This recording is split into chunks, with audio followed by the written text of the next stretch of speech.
right. You want to have roll call first, Mayor? We'll call the meeting in order at 6:05. 6:05. Okay. Roll call. Mayor Eric Garcia. Here, present. Counselor Beverly Michael. Present. Counselor George Garcia. Present. Counselor Fred Rodarte. Present. Would you please stand up for the Pledge of Allegiance? I pledge allegiance to the flag of the United States of America and to the republic for which it stands, one nation, under God, indivisible, with liberty and justice for all.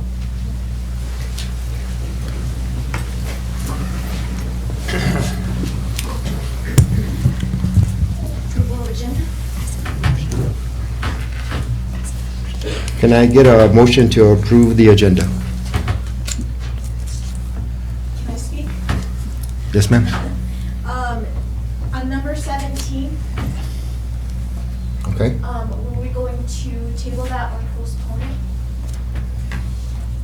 Discussion action resolution USDA project? Yeah, I'm sorry, it's not necessary. I had a meeting with the consultant last week, and I assumed that we were gonna need a resolution. I wasn't specific on it, and anyway, this week I learned that we did not need it. However, we had to publish the agenda prior. So we could remove agenda item number 17, or table, please. Okay, I'll entertain a motion to table item number 17. I'll make a motion that we approve the agenda, tabling item number 17. Can I get a second? Second. All in favor? Say aye. Aye. All opposed? No opposed.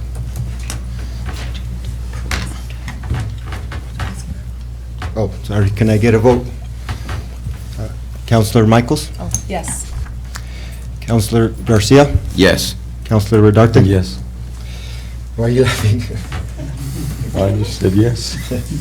I'm a little nervous there, sorry. All righty. Citizens to address the council. Mrs. Talley.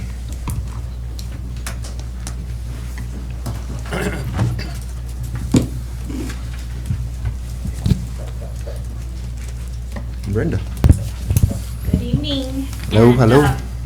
I'd like to congratulate Beverly Michael, George Garcia, and Eric Garcia, and also let you, let me take that. I'm too short. I have this problem a lot. I don't know why. Can you hear me now? Am I good now? Yes, ma'am. Congratulations to you. I want to, on behalf of the Chamber of Commerce and the New Mexico Mining Museum, we have a lot of exciting projects coming up this year, and I welcome all of you to come visit with me. Also, Mr. Rodarte, come sit and visit with me at the Mining Museum. There's good things happening.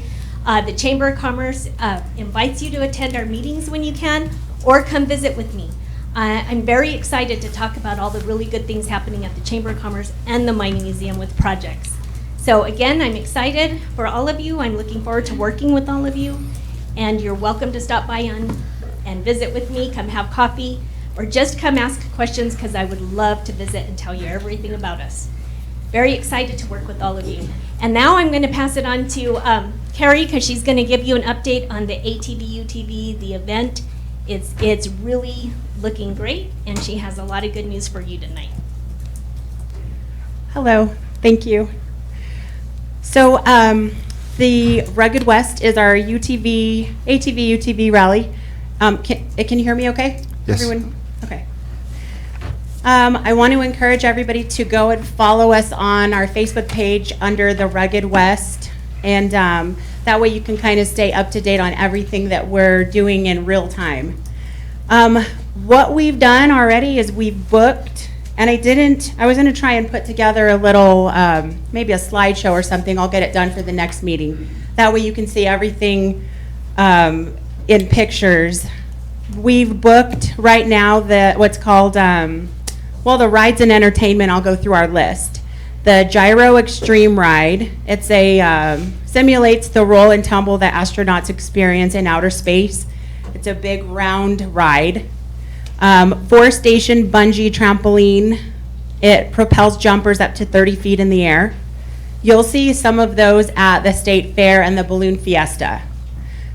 The extreme zip line, it's 36 feet high, 300 feet long, and it'll travel across the park in front of City Hall. We also have a foam party with lights and music. We have the dunk tank. We have a 70-foot inflatable pirate obstacle course with a slide and pool. That's for adults, by the way. I know, I was more excited about the adult swimming stuff. The Jurassic T-Rex 27-foot inflatable water slide, that's also for adults. And then Thunder and Lightning 20-foot inflatable water slide will be more for teenagers, younger kids. Then there's a 20 by 20 Little Builder inflatable jumper and obstacle course that will be more for toddlers, and then there'll be more jumpers for younger kids as well. So for rides and entertainment, that stuff is already booked. We're going to be looking for sponsors for that kid zone, so I'll be reaching out to some of our local businesses for that here soon. I've also booked DJ Malik for 3 days and 2 nights. He'll be DJing the entire event. Sean Brooks will be Friday night, Tommy Price and the Stilettos for Saturday night. They're a kind of a variety rockabilly band. Advertising for billboards, posters, social media, and marketing. We actually took a local resident's couple of pictures that she took. Her name is Liz Estrada. She signed over 2 photos for me to use. We kind of manipulated them and turned them into posters and 2 billboards. So our local residents' photos will be up in billboards here soon. This was the most exciting thing that we just actually talked about today. Once I released the latest photos, I got an influx of people wanting to know where they're going to be able to park their toy haulers, and I had considered it, but I didn't realize it was going to be that many coming to town. I hadn't considered it in that large of a group. So over the weekend, I kind of thought it through and have been in contact with Shannon Devine about local businesses renting out their parking lots for these toy haulers to come and park. So basically, it would be our local businesses hosting this event along with us down here at Fire and Ice Park. Businesses can get involved and rent out their parking spaces. Excuse me, Mayor, it's been 3 minutes. Oh, I'm sorry. Oh, It's a 3-minute. okay. Thank you, sir. Thank you. Sounds exciting. Very exciting on this. We can talk a little bit more at the end of the meeting on this one. Let's go to Mrs. Kolowski. Hello, how are you? Good evening. Good evening. 2 things. I wanted to thank the council for getting a second opinion on the library roof with the engineering firm, and they agreed with the first engineering firm that the library roof would not support a regular membrane. So the option of the painting on the styrene paint is okay under the code. Of course, they also said and agreed that we strongly recommend that no other items be added to this roof in the future, like HVAC units, condensers, solar panels. Additionally, you should engage a structural engineer to evaluate any systems that you intend to hang from the underside of the structure, like lights, suspended ceilings, HVAC equipment prior to proceeding. So to me, that means that if you go with the coating, you can't put anything on top of the roof, you can't hang anything under the roof. So you won't be able to use half of the building that's empty because it has no lighting, it has no heat or air conditioning, and the ceiling tiles would need to be replaced. So as long as that roof is there, you couldn't use half the building. The other thing is I have to apologize for saying a half-truth. Last time I said ABC Roofing had a license that expired. And it is true that ABC Roofing did have a license that expired in 2012. However, they didn't renew it, but instead, a couple of months later, they changed the name by putting spaces between ABC and getting a different license number that still is in effect until 2024. And also their proposal says that their warranty does not cover any damage to the coating if it's related to fire, ice, wind, hail, or interior damages. So I don't know, do we have wind in this area? Or any interior damages if something is put under the roof? Anyway, there's some restrictions to the warranty. I think you still have a difficult decision because you would be spending $400,000 of taxpayer money to put the coating on. Maybe it would last 5 years, 10 years. Maybe it would be damaged.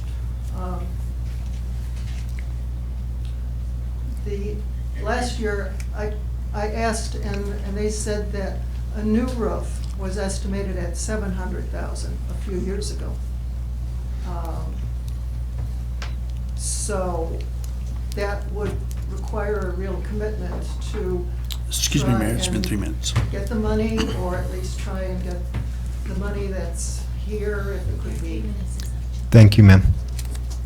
I'm sorry, what? Thank you, Joe. Okay.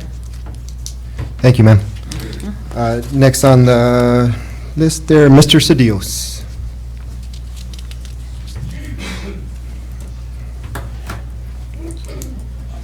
All right, my name is Daniel Cedillos. You guys know why I'm here. Truth is, to get across the point, I probably need about an hour of your guys' time. You think we could set that up, Mayor? Yes, sir. Okay, so then I'm not gonna push anything right now. As long as soon as possible, we can get that meeting going, Yes, sir. because you already know what happened. So we got time, okay? I'll back off a little bit, and I appreciate you guys calling me in, getting me up here, getting some things handled. But in the meantime, don't send me no more of these letters. Don't threaten me with jail time or fines for weeds that are 3 inches tall, okay? Yes, sir. I'll get with you, sir. Next is Mr. Gaines.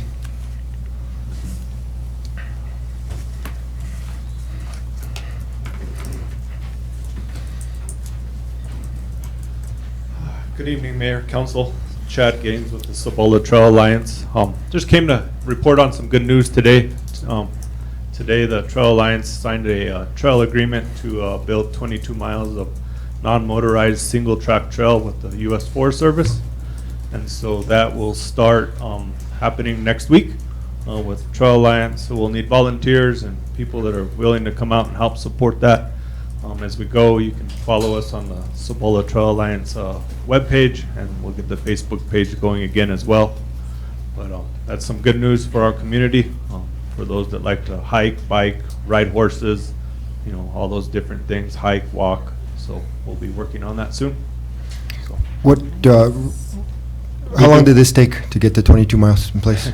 So it started with an email 10 years ago to the Forest Service, and then probably really heavy pushing and pressuring, and lots of people getting involved from the city to the county to our legislators and everybody involved. Probably the last 6 years it's been really being pushed very heavy just for 22 miles.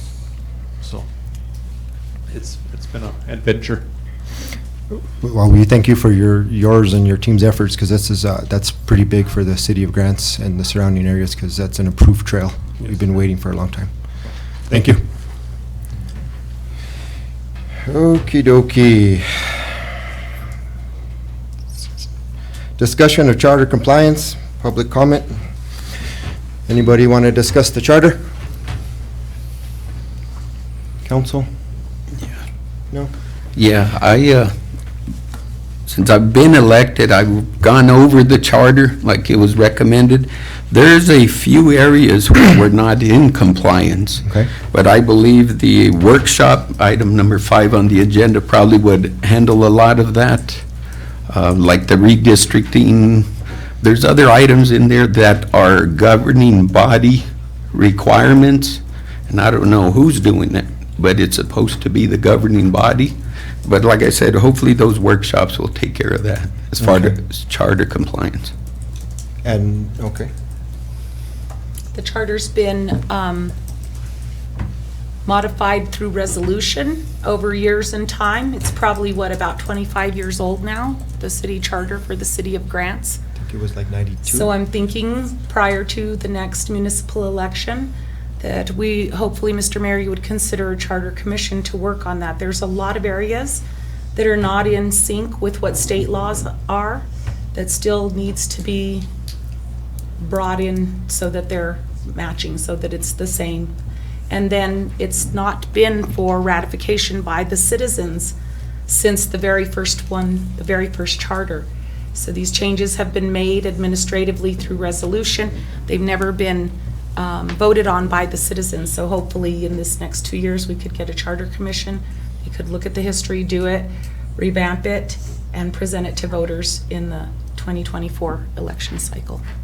Is that something we can look into, or is that in order to do, I mean, legally and everything like that, you get a commission and doing all that? I can definitely look into that option. And that was how it was first formed, and I can even tell you who the chair of that commission was. It was started by a citizen initiative and by petition to request home rule under the charter, which gave us the right to petition for referendum, recall, and all of the home rule that we wanted in the charter. So we're one of only 7 municipalities in the state under home rule, and normally they're much larger municipalities, but there was a reason why that happened here in Grants 25 years ago, so I won't go into it now. The history of it, who started it? It's a lot of history.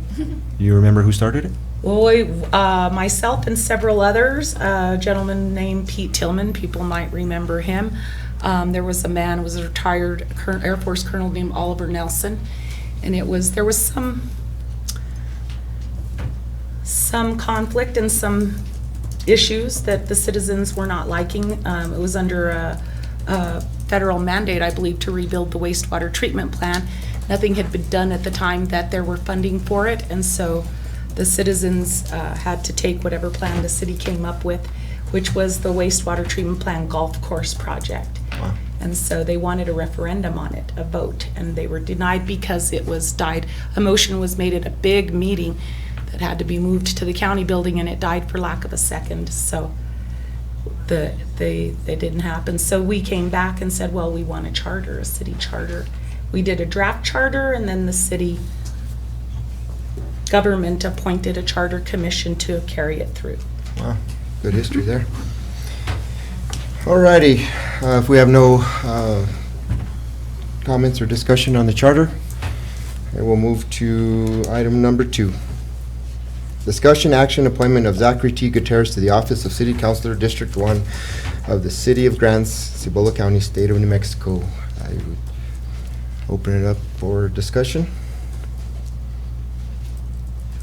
Or I will go straight to a motion. Is he here? We had it. There you are. Yes. Does anyone? We can just discuss it, or we can have a discussion on it. You guys, Councilwoman Michaels? I don't have any questions. I talked to Zach the other day. And again, I've seen his resume, and I think that he could probably be a good part of our team. Same with me, I was able to meet with him and discuss his resume, sit down and talk with him. I'm fine with that. I had a chance to meet with him also at his office at Los Alamitos. We had a good conversation, and I was impressed by him, to be honest with you. Thank you. Thank you, Council. I will entertain a motion. Mr. Mayor, I will make a motion that Zach Gutierrez be appointed for city council in District 1. I second. Second. Thank you, Councilman Garcia. Can I go for a vote there? Mr. Rodarte? Yes. Councilman Garcia? Yes. Councilman Michaels? Yes. Welcome, Councilman Gutierrez.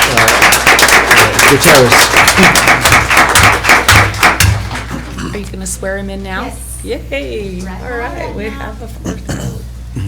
Would you like to swear in with the Bible? Sure. Okay.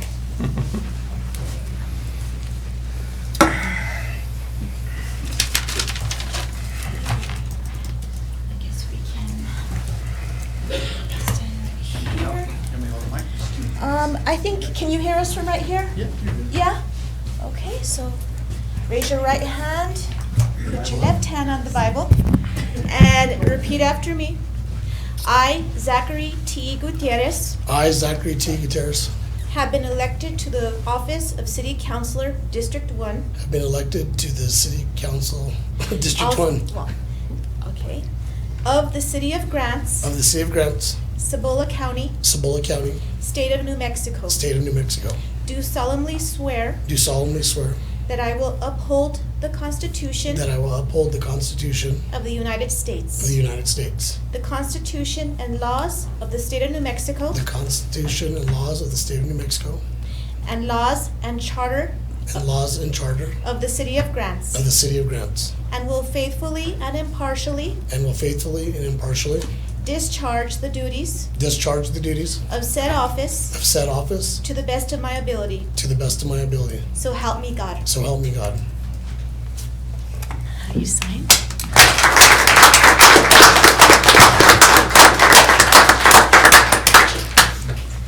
Congratulations. You may take a seat, and you can start voting. Get to work. Thank you, sir. Welcome aboard.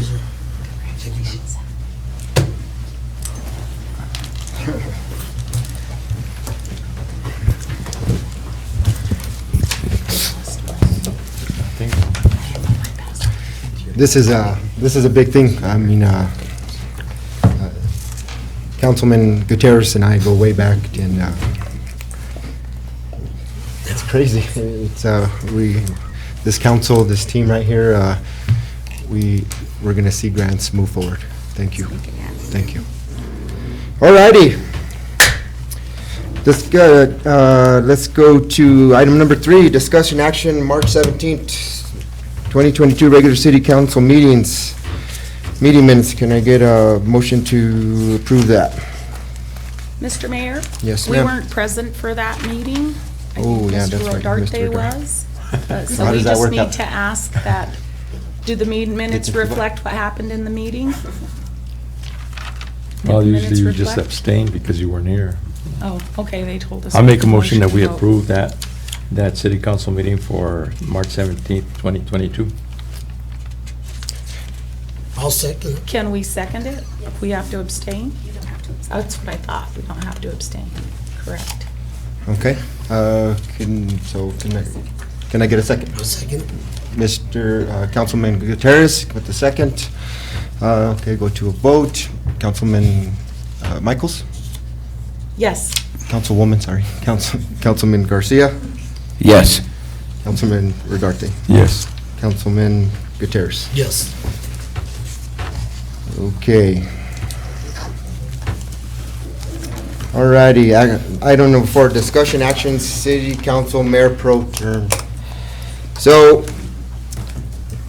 this, I have a pretty good team up here. I would like to start with my mayor pro term, I would like to rotate people as we go through this, because everyone on this council has value, and the person who takes this role, they're going to be basically my right-hand person to go out there when I can't. They're going to have to go out there because I can't be doing everything. And the person that I have chosen would be Councilman Gunny Garcia for this appointment here. I feel like he is a man of honor. He's a man that I would love to learn off of him. He has a lot of value. He is very interested in the city of Grants. He has proven to be out there quite a bit with the community. And I see just good things coming out of having him. So I would go to a motion, entertain a motion to put Councilman Gunny Garcia as my mayor pro tem. So moved, Mr. Mayor. Sorry? So moved. I'm making the motion. Oh, okay. Can I get a second?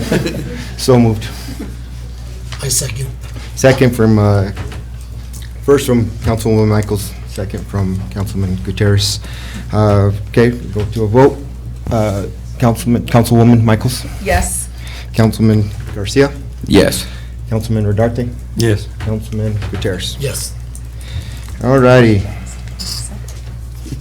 What's that?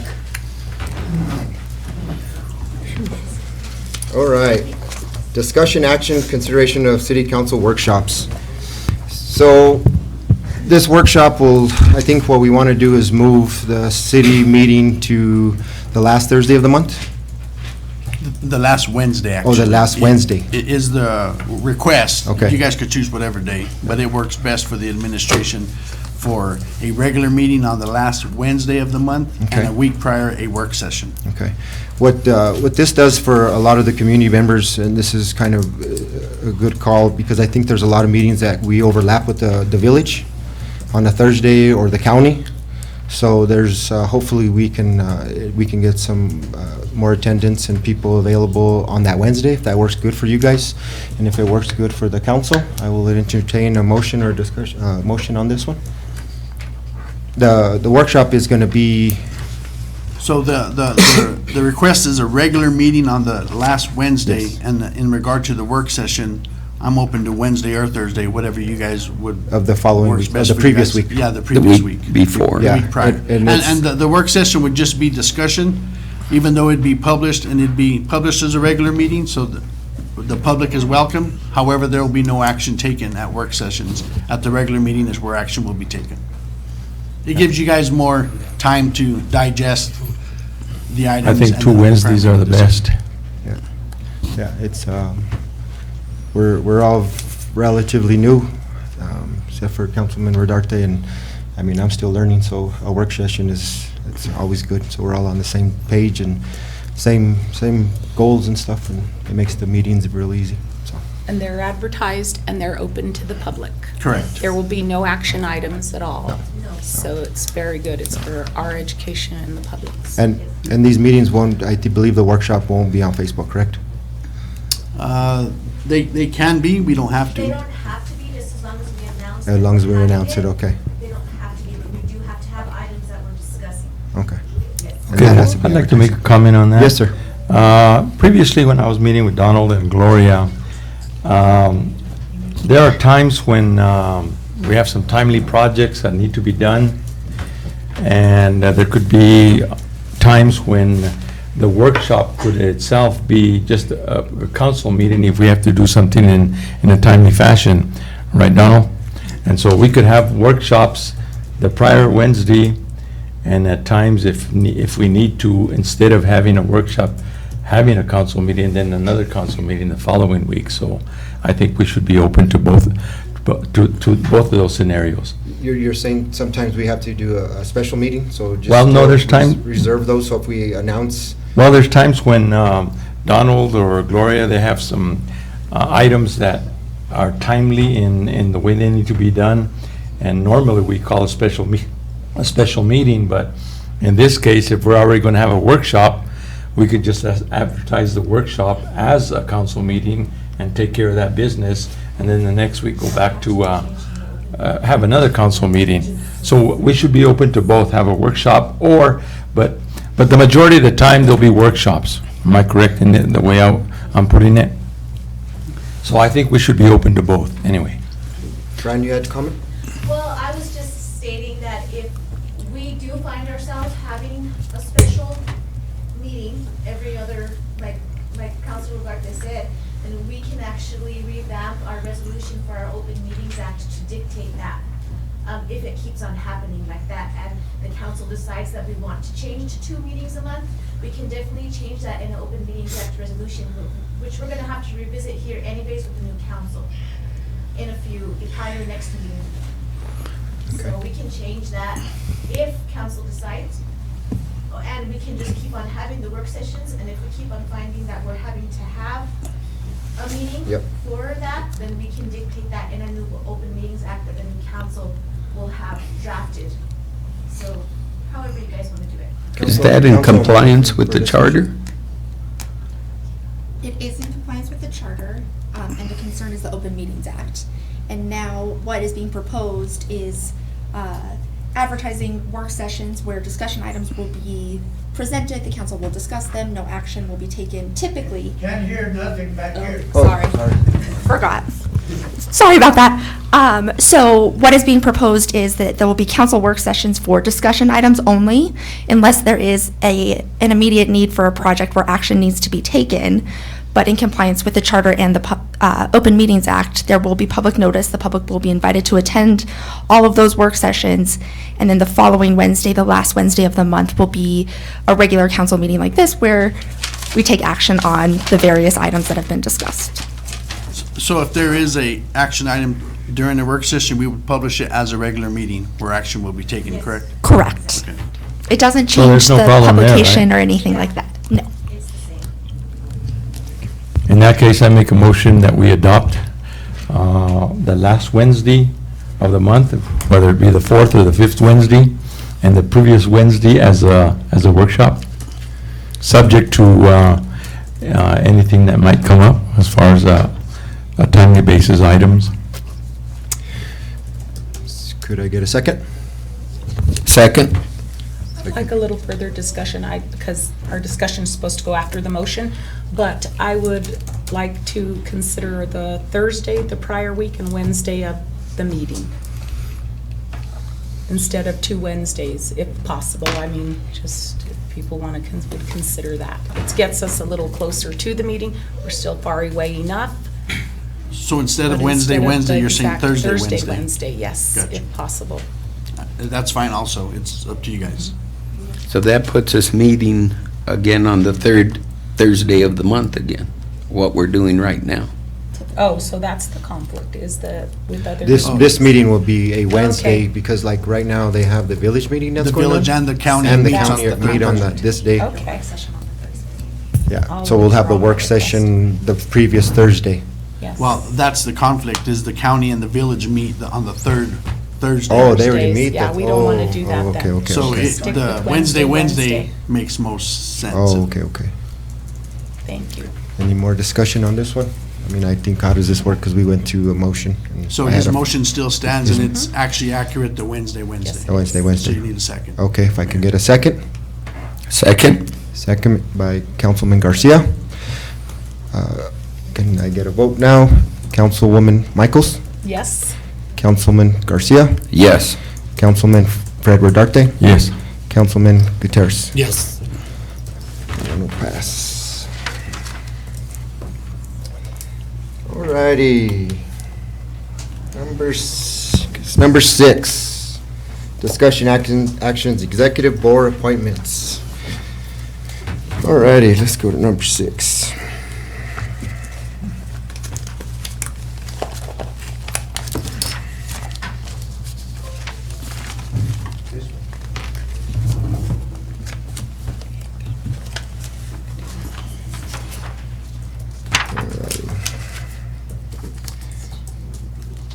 So Fran, did we ever find out on the New Mexico Soil and Minerals The mining mining? minerals, no, so the previous mayor said that Susana Martinez had appointed him to that.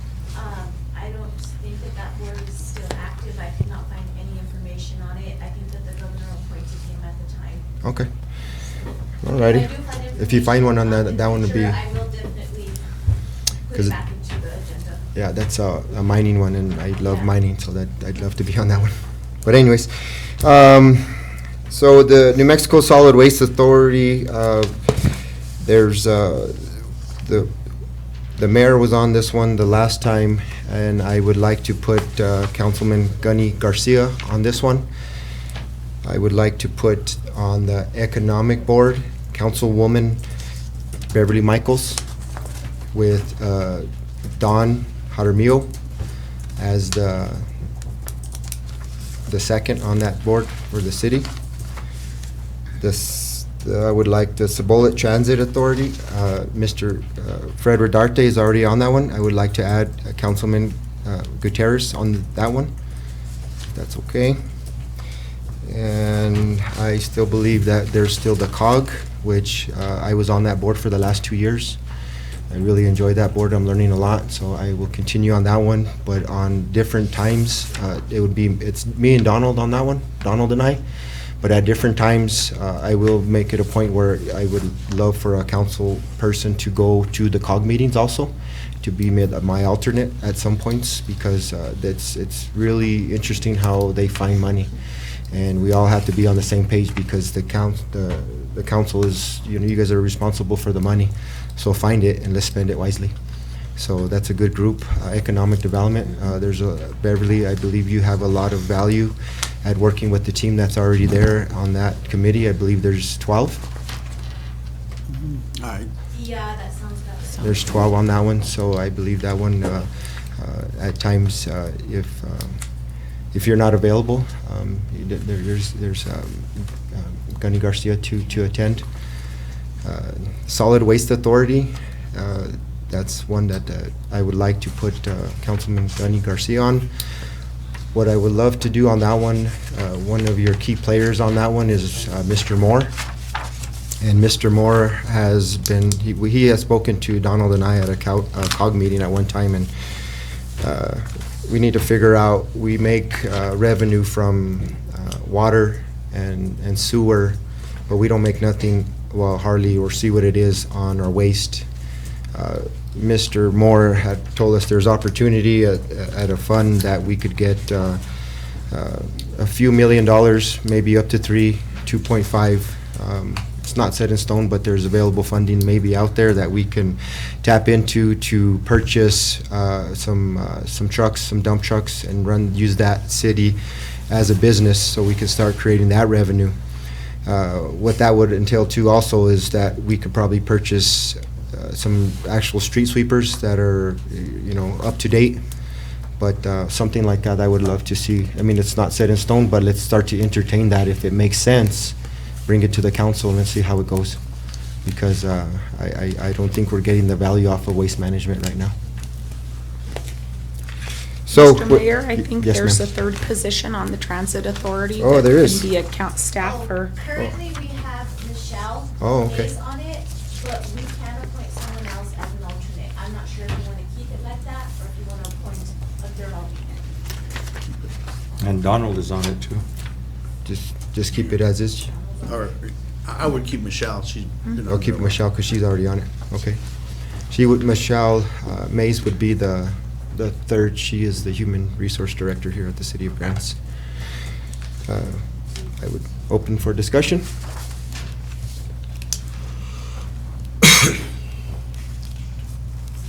Make a motion, Mr. Mayor, that your appointments stand as described for the Regional Solid Waste Authority, George Garcia, Cibola Transit Authority, Fred Rodarte, Zach Gutierrez, and Michelle. Economic Development, Beverly, myself, and Don Jaramillo. I'll second it. Okay, we'll go to a vote.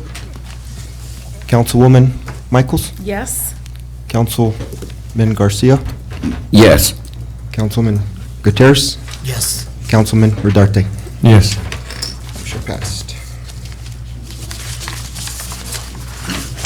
Alrighty, thank you. Alrighty, number 7, discussion, Department Recreation Center. Mayor, council, Chuck. we're going to start doing department reports every month during the regular meeting or the work session. And we'll rotate the departments. This evening, we have Joaquin Giron, from the Parks and Recreation, I believe, right? Parks and Rec, yeah. And he's going to give his department report. All righty. Thank you, Joaquin.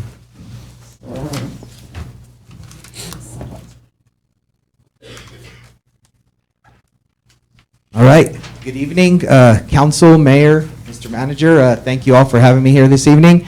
As most of you know, I am Joaquin Giron, Director of the Recreation Department here for the City of Grants. And I'm here tonight to report how our winter programs went and also to inform everyone of some events and programs that are coming up in our department. So this past winter was very exciting for our department. As you can imagine, everyone was ready to get back into participating in activities and events like our annual Arts and Crafts Fair during Christmas, our annual Turkey Trot Fun Run on Thanksgiving morning. They all returned to in-person and were both very successful. We also started back up our after-school program after taking over Future Foundations.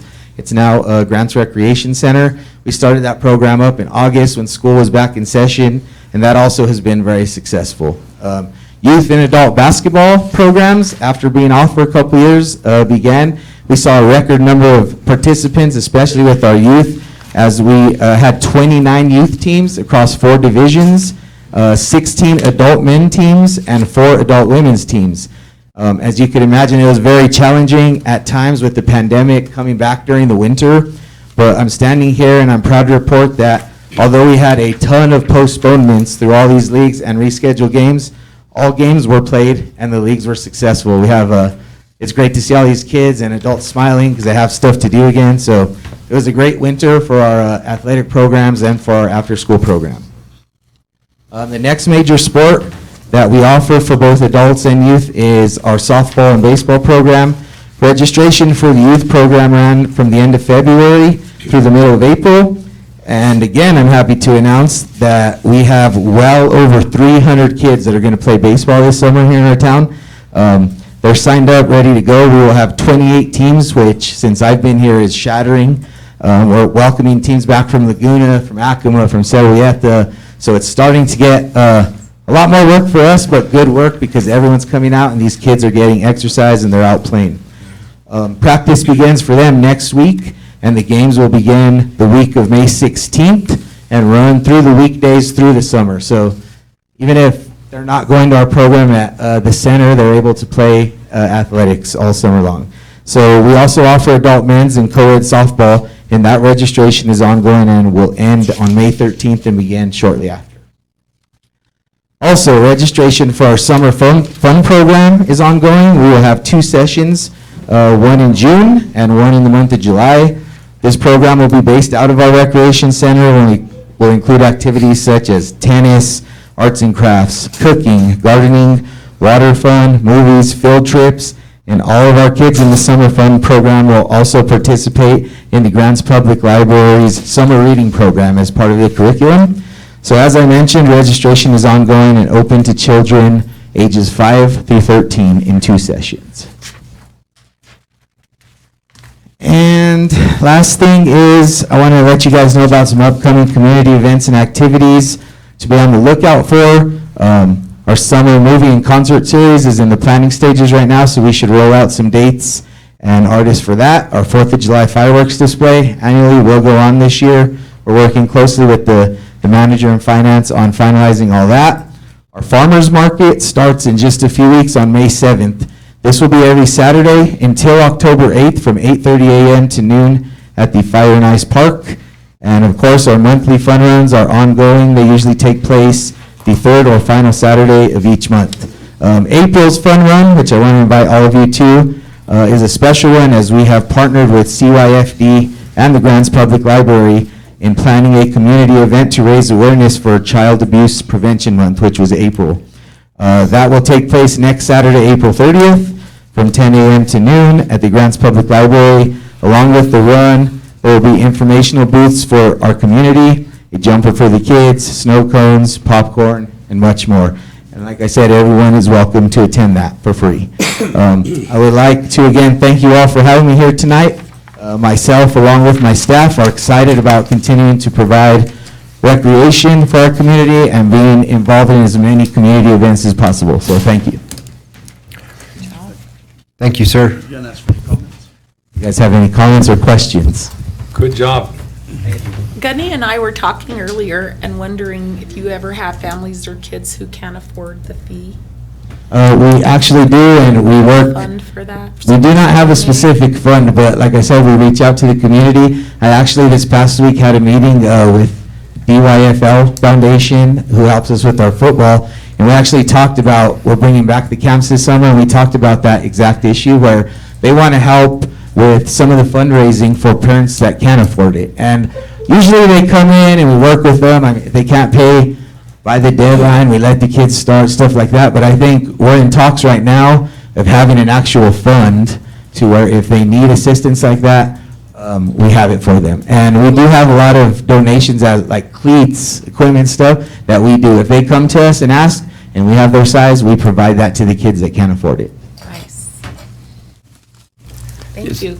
I was talking to one of the county commissioners, and they also suggested, since a lot of the county come to grants events, the village possibly partnering with them to get some of these youth sponsored.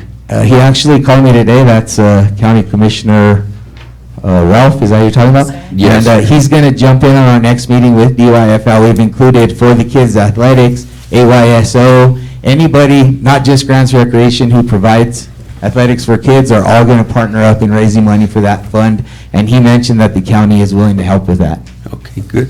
The other question I got for that summer program, does that require additional people to hire during that season, part-time? Yes, before when Future Foundations used to do it, Grants Recreation provided support staff. Now we're responsible for all of that, so we have been taking applications.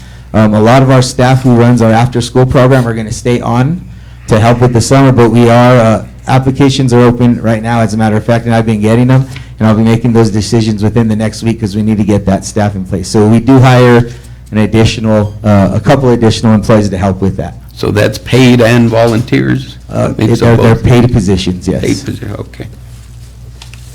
That's all I have, Mr. Mayor. Mr. Ugarte? I just want to say thank you for all what your staffing guys do. Just from growing up in this town and having such programs, you know, was just kind of few and far. But what you're doing now, and you know what the pandemic has done to our kids of keeping them indoors and electronic based everything, you know, this is huge, and I like to see it. You know, seeing my daughter's a little bit older now, but I you know, just working with kids, it's when there's an outlet, you know, you kind of deter from, you know, bad habits that have already been learned. And what you guys are doing now, it's just, it's awesome. It's great to see. I mean, to see how many teams there are now. For a while, we've struggled with just getting kids signed up. And that was a great, you know, question of creating a fund, because I know there's always families that, you know, they don't say they don't have the money. And just to be able to provide and for certain circumstances, or having a balloon for them is, you know, it's huge. It's, you know, it's growing our community and letting our kids perform and be who they are, instead of, you know, just kind of whittling through the motions and just going through life. So thank you guys very much. Donald, well, first, Joaquin, thank you for everything that you and your team do at the Recreation Center for the kids in the community. It's really amazing. I mean, I see you there all the time, and I'm there with my kids, and I'm like, man, this guy really puts in the effort, you and your team, and it shows. You see kids happy there, you see kids playing. So thank you. You and your team provide a good thing for the community, so thank you. Second, Don, he posts, whoever's doing our Facebook stuff, I know Joaquin's team puts together like all the nice stuff of what he does on this. Please, whenever they do something, please share it to the city site so we can get some more people involved, because we have more followers than he does. So if we can, I'm sorry, no, you're cool. I'm sorry. Yeah. That's funny. Subscribe now. Everybody's liking you. Poor guy. But another thing too is that we council, we did get the junior money back. And I believe by the end of the year, we'll have $250 to go to the rec center, correct, Donald? Yes. So there's, you know, obviously some plans that we want to redo the floor redo the bathrooms. You do have some funds where we're going to do some upgrades, but I think there's still going to be a little bit of money left over where I do want to entertain some plans or something to look into. What you're telling me now is that we're creating a lot more people coming in from out of town, and what that does, it creates more GRT for our community. So we don't have the proper facilities to accommodate these people on the larger scale where people are leaving grants to go to these tournaments for the kids. So what I'm proposing with this money, it'll be down the road, but it's something to talk to Joaquin and the city manager, is that with some of the money in the design, let's go to a design where we can look at what maybe 2 more gyms would do and what an indoor-outdoor pool would do for us over there, because we want to keep our kids in town. So what happens is we get a design, and it says it costs X amount of money, right?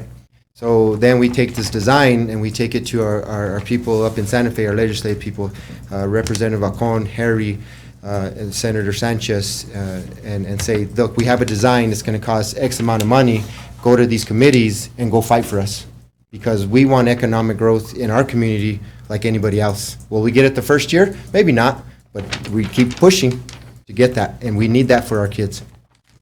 I've expressed the plans I have for the center, expanding, bringing in tournaments like that. I think the indoor-outdoor aquatic center, I've expressed that to you and you. It would be great. Anything I can learn from or help get that done, like you said, 5, 6, 7 years maybe, but it's worth starting now, in my opinion. Yeah, we up here, like, there's not a lot that we can do, like, right now, other than the day-to-day business to get something big. If we build it, we're not building grants for, like, ourselves right now, we're building it for the kids. Like Joaquin says, it's 7 years, you know, by the time Chad's project with, and the Trail Alliance team was 10 years for just, you know, a trail that made out of dirt, but it has to go through the process. So if we start to plan for something like that, you know, hopefully 5, 7, 10 years, you know, it's going to come to fruition. You think of growing up in Grants here, we were at the pool all day long, and then at Patty Martinez Park till 10 o'clock at night, till the street lights came on, you had to get home. But the games were fun, and it's something that we definitely, our kids deserve it. Anything we can do to help. Well, we don't need anything on that one. That was just a presentation, so thank you, sir, for your time and your efforts, for you and your team. All righty, number 8, Gloria. All right. Council, this one is like very important. You know, this is something where I would love for you guys to really challenge Gloria on where the money's at. That's right. Because it's not in his pocket. yeah, what I mean, say challenge is like, you say challenge is like, how does it work? Like Yes. this money is allocated for this money is allocated for this. Why can't we move money from here to here to here to here? Learn the system, because once you learn it, it's real. It's like, oh, it makes sense. So I encourage you to spend some time with her. Yes, I agree. I invited everybody that I was able to talk to, and Zach, you know, I'll be able to get with you and just describe some of the things that I do, so that it does make more sense. Yes, ma'am. So the first one that I'm going to start with is our GRTs. The last report that I had done was January. So our February GRTs was 914,000. And you need to keep in mind that 914,000 includes our small cities GRT that came in. And our small cities GRT is your compensating tax, gross receipts tax. That is a use tax, a buyer pays tax. That's kind of how they describe it. It's compensating tax helps to protect New Mexico businesses from unfair competition from out-of-state businesses that are not subject to gross receipts tax. So we get that compensating tax, and we received 90,000. And now that tax is also based on our population. So our census has a lot to do with this tax. That's why we always try to push people to do their census. So that was one increase that we had for our February GRTs. But we're still climbing with our GRTs as of March. Of course, it came down because of the compensating tax, but it's still in line with doing relatively well for the year. So, council, are you Sure. going to the No, next go one? So what I asked Gloria a couple of years, or a while back is, obviously this is 2021 and where we're at right now, but the percent is, she's adding that from the previous year. So from the previous year, in July, our GRT is actually up from the previous year. So we're going up, so this is a good sign where we're at, and then going up, but then when we still drop, it's good. But this is what builds grants, is the GRT coming in. So we actually are doing well, and we can do a lot better. I mean, if we're doing this good, I mean, I shouldn't say good, but we're not it's not in the negative as far as the how we stand. Overall, over the years, if you see 2020, 2021, 2022 is the pink line. So we're still higher than the other 2 previous years. years, yep. So we're doing good. Yeah, we so Okay. that's you guys to find out what to do with it, and let's make more. Our lodgers tax is based on our hotels. So our lodgers tax this month brought in revenues of $36,921, and expenses went out of $28,622. Lodgers tax is still doing well. Our current cash balance in the lodgers tax is $365,212. That one, the percentages are not on there, Eric, but I'll get them on there. Okay, now this is our quarterly finance report that is due to DFA at the end of the month.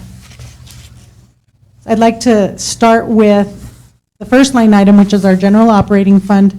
I won't go through every single line, but if I can explain every line to you, then I think it's more understanding when you look at the whole report.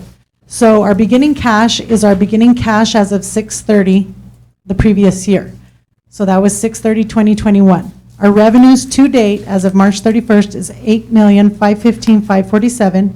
Our transfers, which includes transfers in and out to other funds to maintain a balance in there and not be in the deficit, is $1,154,000.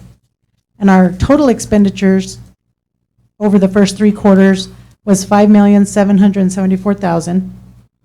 And, as you go down the list of your funds, and all the way to your left are the name and fund number of every fund that we have in the City of Grants. So you can go through them, and look at the different ones, like Fire Protection Fund, Law Enforcement Protection Fund, Lodgers Tax Fund, Municipal Gas Tax Fund. All of these funds usually bring in money. Either it's federally funded or state funded, and we have to keep track of these funds separately. But every line is a balance. So you really don't want to look at the bottom line. You want to always keep track of each fund. That's just the best way to do it. So, if you go down all the way to our water enterprise, you see that we did transfers of $5,160,000. Our water fund basically supports the city. And as we all know, our wells are in dire need of fixing, and we need to get them up and running. So, Donald, do you want to say anything about that? Yeah, so everybody knows we have a lot of water breaks just by the alert system that we have on our phones. The water revenue that's supporting the city, where we want to get to is where we're not dependent on the water revenue, because that really should be going back to the system. Because our system is obviously aging, it's old, obviously by all the cracked pipes and all the bursts. So that really should go down. That's our goal, is for that spending of the water system supporting the city. There's other ways we should be gaining revenue besides the water system, because our water system is aging. We should be investing more into the water system. And along with that statement, our enterprise funds should be really striving to support themselves. Everybody knows that an enterprise fund should be self-sustaining. And we only have about 2 right now that actually do that. Our wastewater treatment plant is doing well, but if you look at the beginning cash in the wastewater treatment and the trash, they started at 0 because we fixed a lot of deficits from the previous year. So we had to balance them out and bring them to 0, and now we're starting over. So I see a good growth there, and I'm hoping we can get a balance in there for the ending cash balances of the fiscal year. And the other one, cemetery always does fairly well. We've got revenues of 90,000 and their expenses are 16. With that being said, the cemetery needs some tools along with, which is managed by the parks. So, we're probably going to be spending some money from the cemetery. The other one is the golf course. Normally at the third quarter, and of course I only have a couple of reports to look back on, normally the golf course is at about an expense of 300,000 for the city. What I'm looking at is the transfers in. The transfers into the golf course right now is 198, so they're doing fairly well themselves. They brought in 307,000 and they spent 502. So we got to give, kudos to the golf course. They're trying to get it going, and the golf course actually looks pretty good, I've heard. Are there any questions?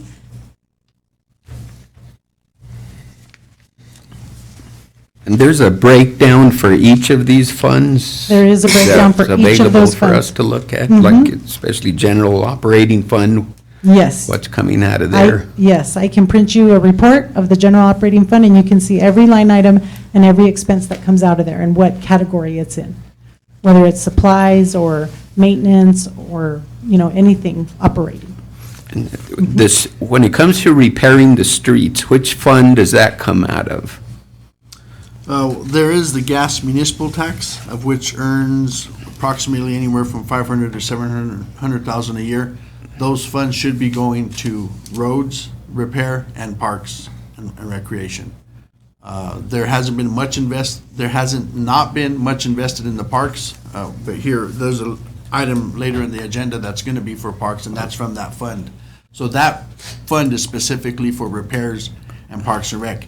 However, we do utilize general funding from obviously the water enterprise, and we're investing. There isn't like an annual budget for street repair? For That's the where general we fund, get. yes, we have a general fund department budget for the streets department. Okay. So that's where the general fund kicks in for our streets.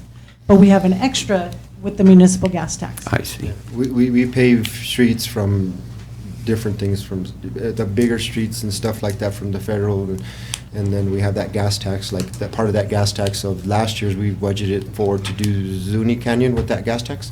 Yeah, we'll soon be doing Zuni Canyon. That's So from that the was gas last year's municipal tax. budget of the expenses on that one, so we can redo that one. And then we're gonna get, it's gonna get, put some more money back in this next go around, and we should get like 700. And then that's where they'll do their budget, and then you guys will approve where they wanna put some of it. Some of it we need to put towards parks, like Donald says, we've never put any money into our parks, and we need some equipment, but you'll see that on down the agenda.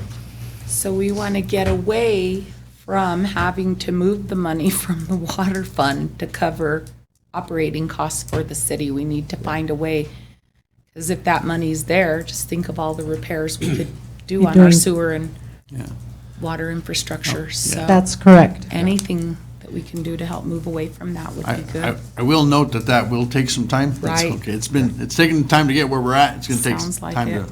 transfer.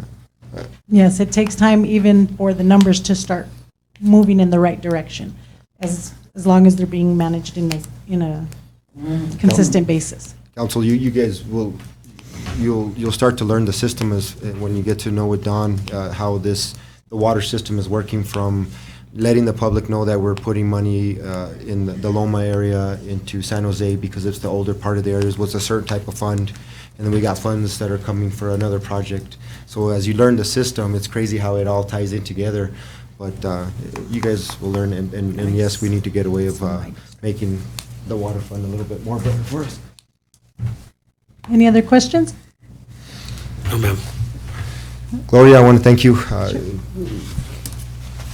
You've done a great job on turning the financials around from where we were a year ago to when you left to when you came back, and the struggles and speed bumps that we've had. But I believe that the city of Grants is moving in another direction, a good direction, because I believe that our finances are finally making sense. You know, they're finally, okay, cool, we're making a budget for every department. We're holding them accountable to what they're spending and making sure, things are flowing right. And if things can be transparent with the money, you can get a lot of stuff done. So thank you. Thank you. And with that being said, the department heads are also responsible for a big part of that. So it makes my, job a little easier now that they're learning, and they're doing great. And they are all concerned with their budget. They know what they need to do, and we work with them if we need something else. But, it's a big process from the one department head to the rest, and then it all floods into me. So I have to say thank you to them too. Yes, ma'am. Thank you. Thank you. Thank you for the crash course today. Sure. Good information, I understood. And these are our budget adjustments that I'm turning into DFA this quarter.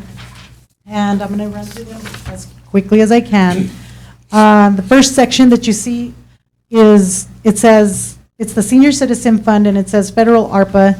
They're all they're all negative. So if you look at the approved budget and then the adjustment, I'm basically taking everything from that approved budget down to zero. Now, the reason for that is originally at the beginning of the year, the Senior Center received ARPA funding.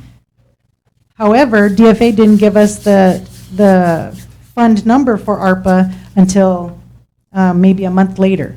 So I created the fund, I put the budget in there, and then now I had to move it out and put it in the ARPA fund. Because anything that's funded federally especially has to be, like I had mentioned before, has to be tracked separately because big, huge audits. So that's what that is. The next one, Gunderson and Davis Roadway Improvement Project, that Donald received approval at the last March 17th regular city council meeting. And the way this works is, you see the expense for Gunderson and Davis Roadway Improvement Project is $291,000. That's the total amount that we will expense on that project. $142,183 comes in from DOT, and $76,335 gets reimbursed to us from Grand Cibola County Schools because we pay it all up front. And then we have also a match of $72,839 that the city is required to chip in to DOT. So those are those budget adjustments.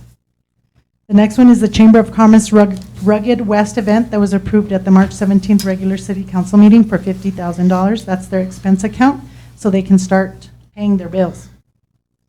The next one is some transfers that needed to be done. Transfer into seniors ARPA is $40,000. What that is they received their award letter, but it is all done on reimbursement basis.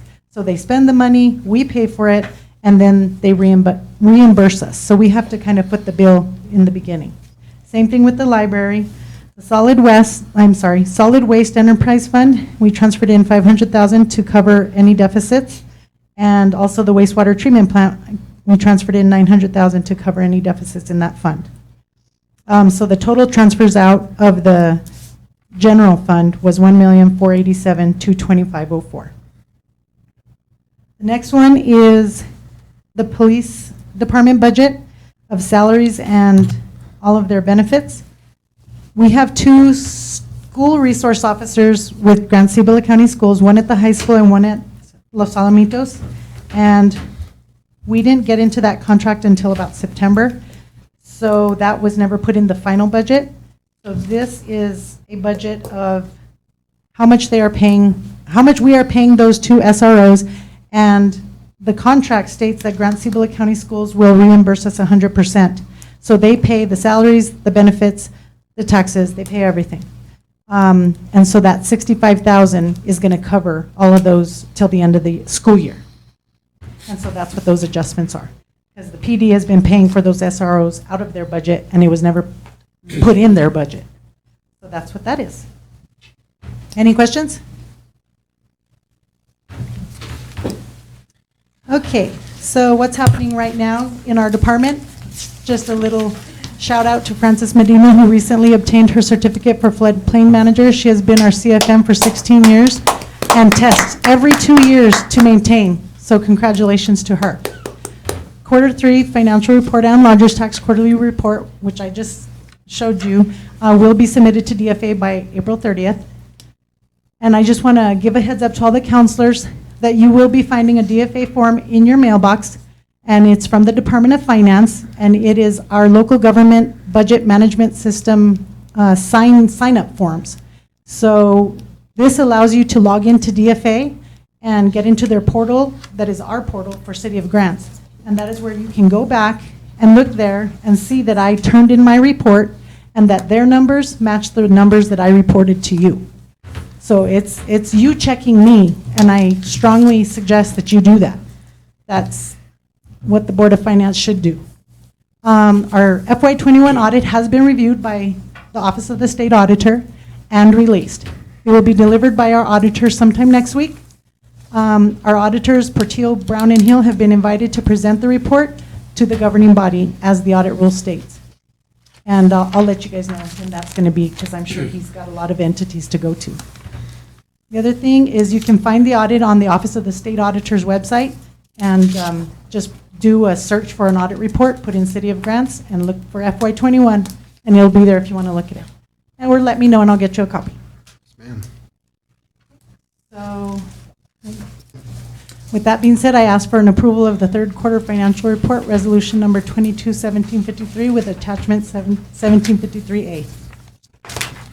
I'll entertain a motion on action resolution 22-1753, third quarter financial report with finances, financial report. I'll make a motion that we approve resolution number 22-1753 and number 22-1753A. Thank you, Councilman Rodarte. Can I get a second? Second. Second by Councilman Garcia. Thank you. Go to a vote. Councilwoman Michaels? Yes. Councilman Garcia? Yes. Councilman Rodarte? Yes. Councilman Gutierrez? Yes. Thank you.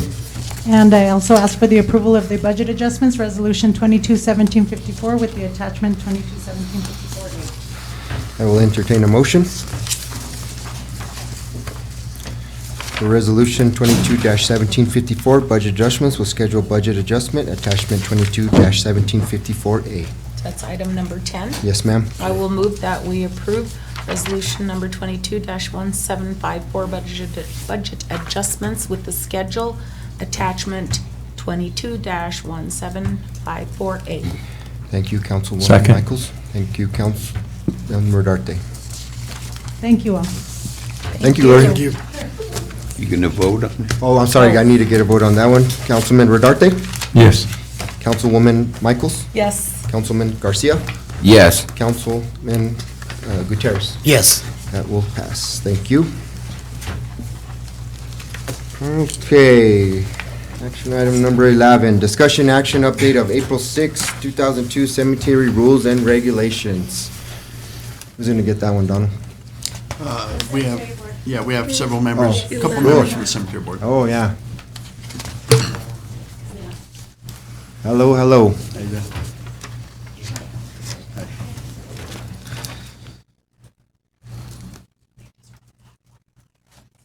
Hey, Council, just to introduce myself, since a lot of you are new, I am John Reese. I'm on the cemetery board. I'm the vice president. And I'm Gloria Chavez, and I'm the president. Hello, welcome. So we're back before you again today to discuss. We once again looked at the rules and regulations, and we updated those for you once again. Fran brought an issue before the board at our last monthly meeting regarding a member of the public wanted a refund for a plot that they had purchased. We had a discussion, and based off that discussion, we're recommending to you today that we do not offer refunds for plots. And the reason behind that really is because most cemeteries across the state and even across the country really don't do that. It's not a typical procedure or something that most cemeteries do, because it gets tricky, right, in terms of who owns the deed, who are you refunding that money to in terms of the deed. So if multiple people purchase the deed. Sorry about that. So if multiple people go in and purchase on that deed, who are you refunding the money to? If somebody gives somebody else money, but they put the deed in their name, who's entitled to that money? So it creates a lot of headaches for the city, right? And it opens the city up to lawsuits regarding a deed space and a plot. So the board thought it was necessary that we updated the rules and regulations to not allow for refunds. Any citizen can transfer their deed, so they can ask for whatever price to a private citizen and do that exchange in private, and then all they have to do is give that transfer of deed to the city clerk, and then that process can still happen. But the board thought it wasn't necessary for us to allow for refund, just because it gets really tricky and it gets really complicated, and it's something that is really, we believe, is not necessary. Questions? Council? So was this person given his refund? Yes, because at the, when they came for a refund, there was no rule or reg saying that we could not offer a refund. So because there's nothing in the rules or regulations that says otherwise, they had to offer that refund. Correct me, Donald or Fran, if I'm incorrect on that. That had to be refunded. But to prevent that in the future and to prevent the legal issues that come with that, we thought it was necessary to change our rules and regs to make sure that we can offer refunds. And I don't know if you want me to speak on that too, because there's some history to this. Yeah. So previously, I was told that there has never been refunds of plots at the city. And I looked for it in ordinances, resolutions, cemetery rules and regulations. We stand silent on it. It was just something that they have never done. But there was nothing that were in the rules and regulations. So I thought it would be best for us to make this official, since we've been doing it in the past anyways.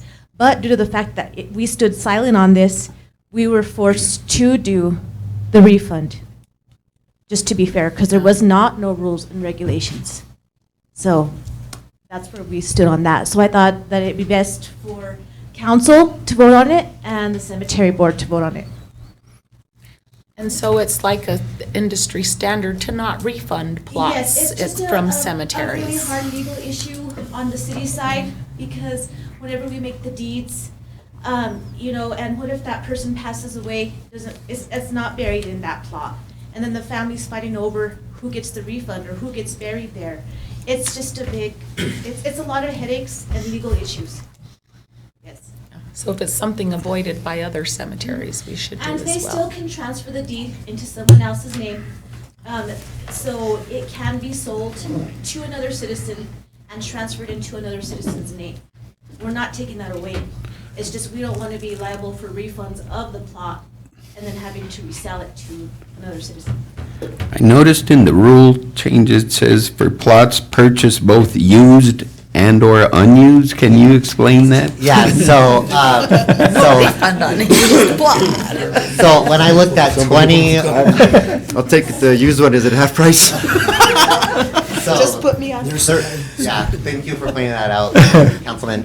The reason why that's put it in there, when I looked at about 20 different cemetery rules and regulations, the reason why that's included is because there has been issues where people have asked for a refund with somebody buried in that plot because the ground wasn't maintained properly, etc. So that, again, is another legal issue. So the reason why that phrasing is in there is to prevent being a refund being purchased for somebody that's already in a plot.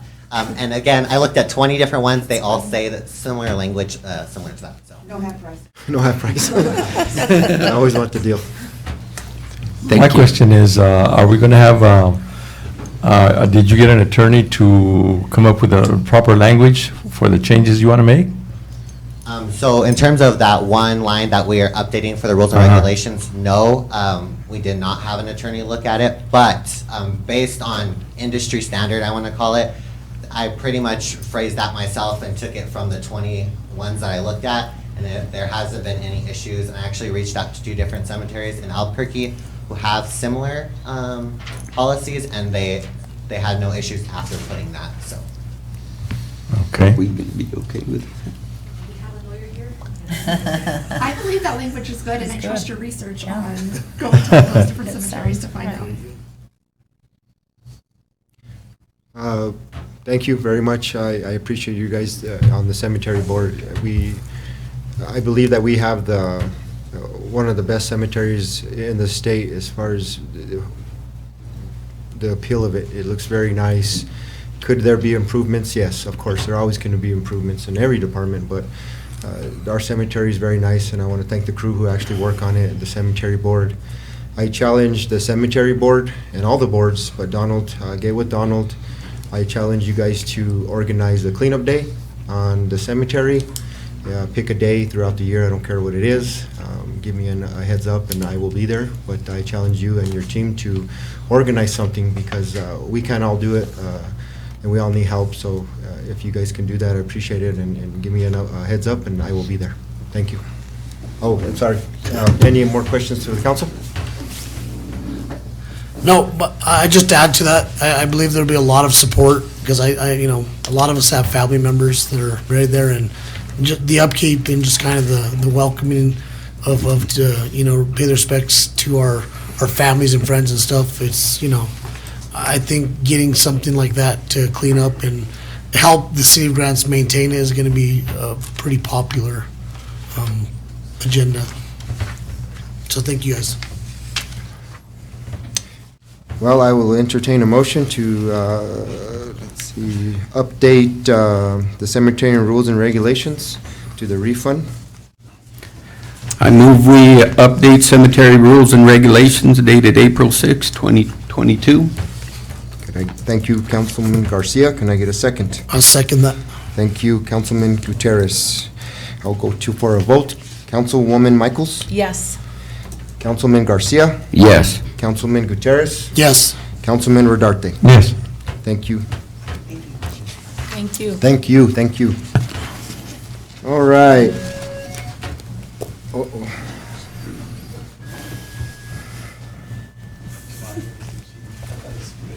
All righty.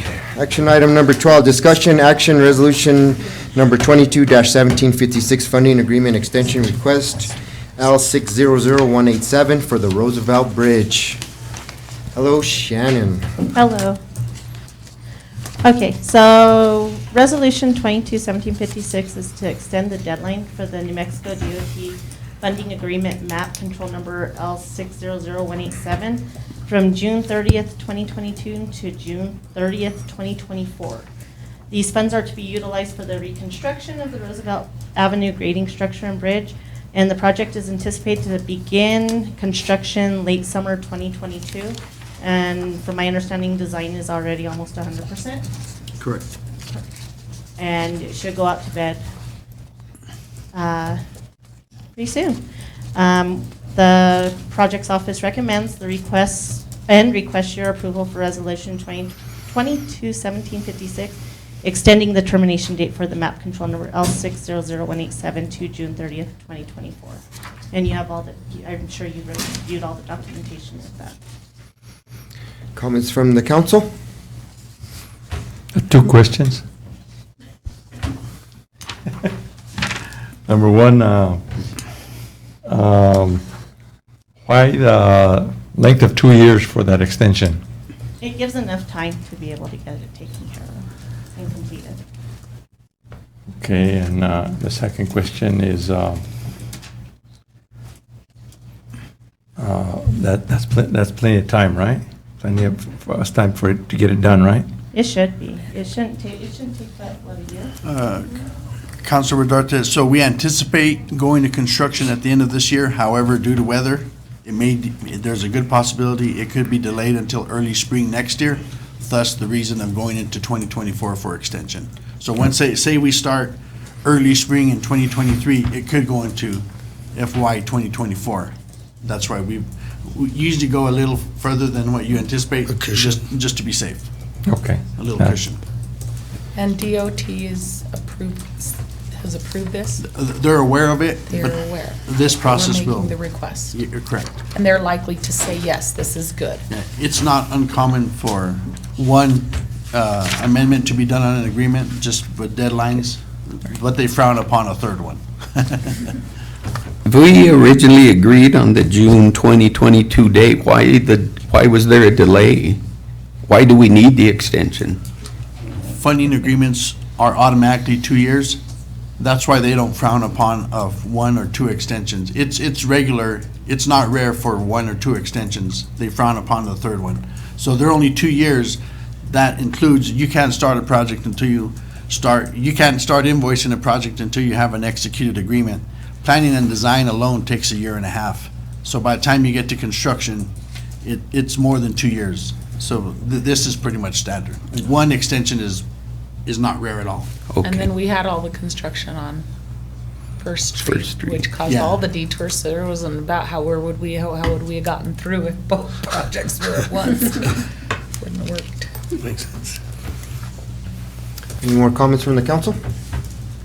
This bridge is a pretty neat project. Thank you, Shannon. It's one of the last bridges that Mayor Hicks has put into place through his bridge projects throughout his years.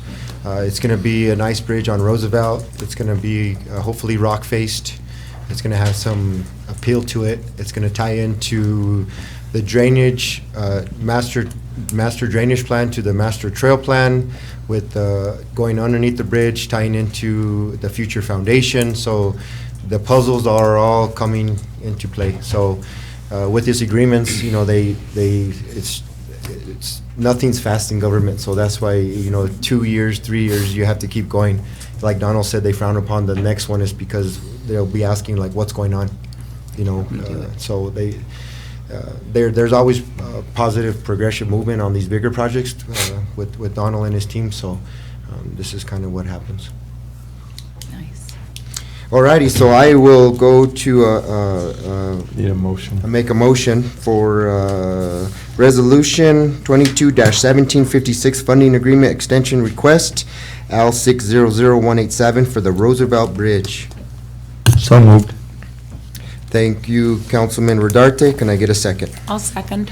Thank you, Thank you, Councilwoman Michaels. Go to a vote. Councilwoman Michaels. Yes. Councilman Garcia. Yes. Councilman Gutierrez. Yes. Councilman Rodarte. Yes. That will pass, thank you.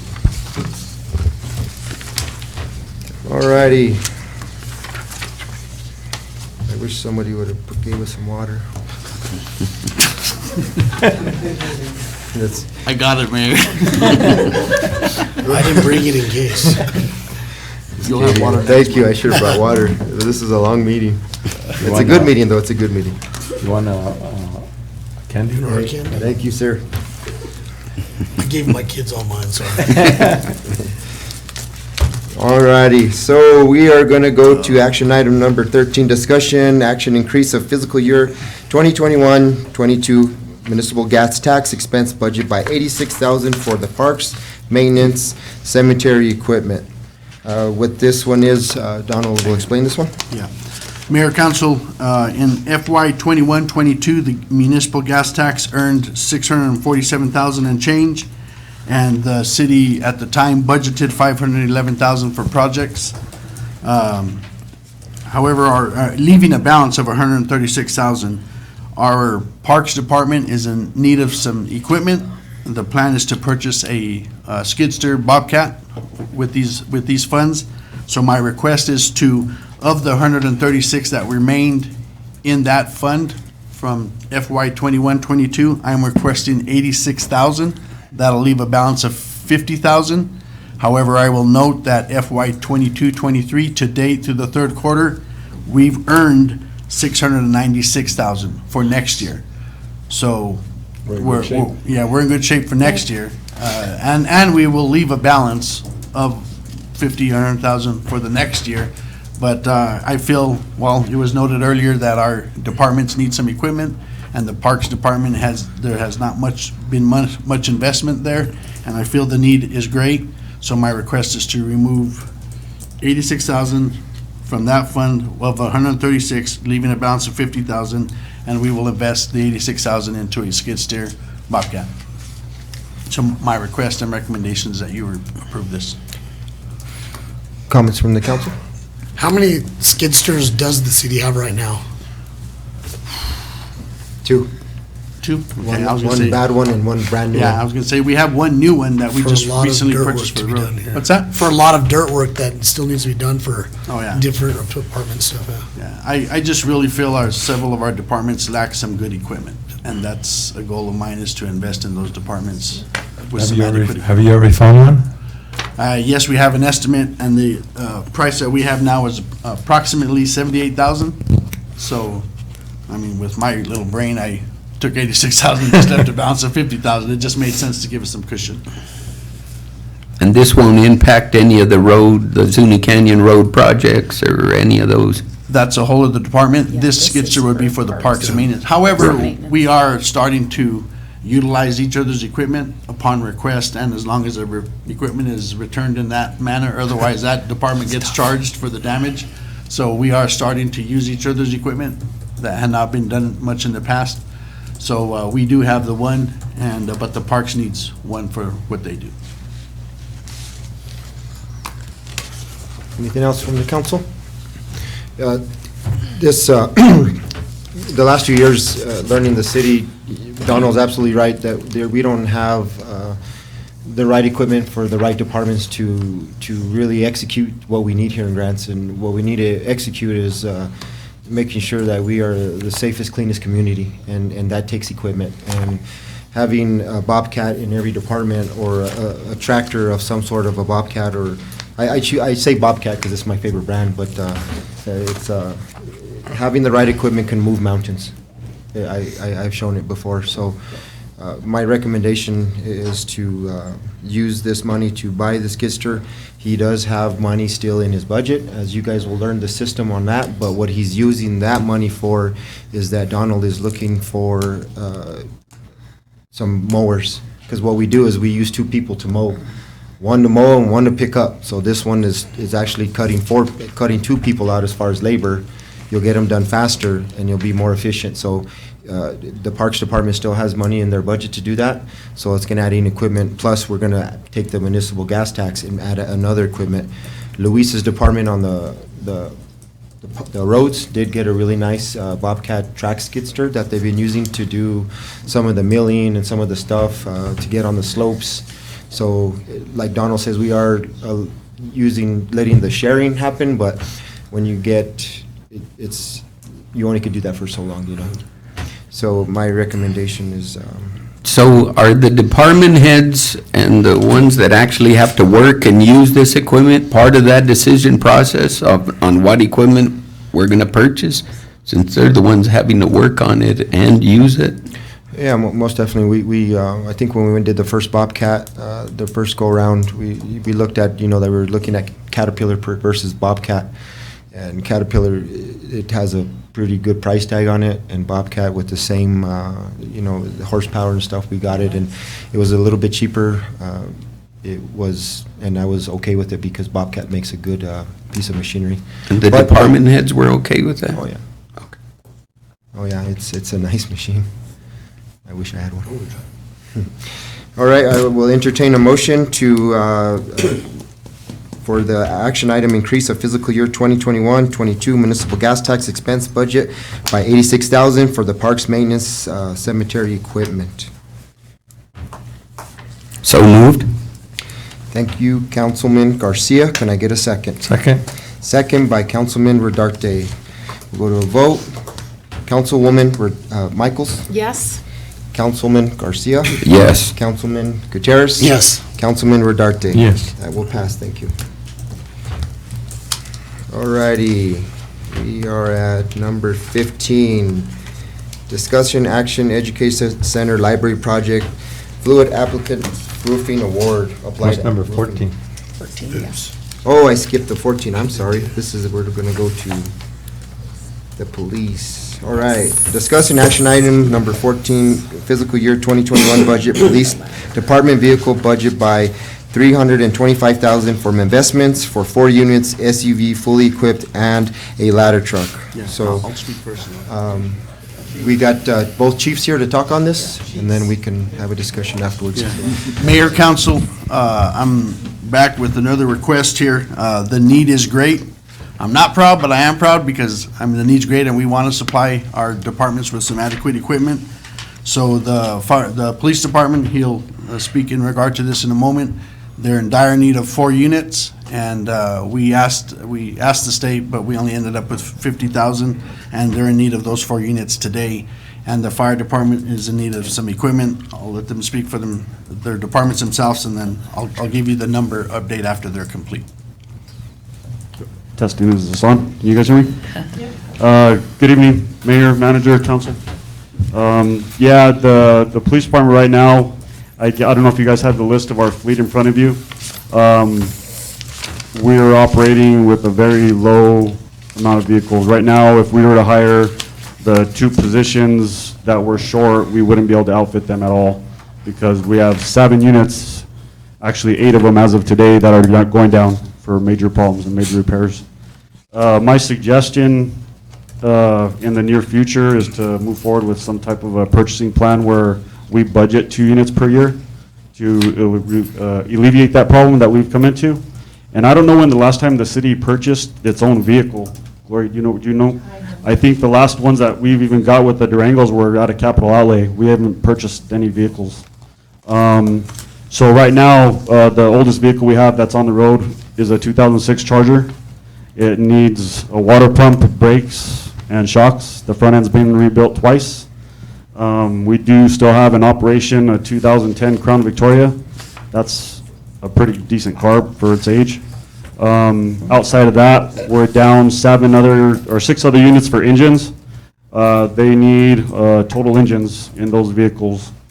And let me explain a little bit about that. So when I did some research and spoke to other municipalities, between 75,000 or 5 years for cities, and I'm not talking counties or state because they operate on the highway mostly for long distance, and their engines run a little bit better on those highways.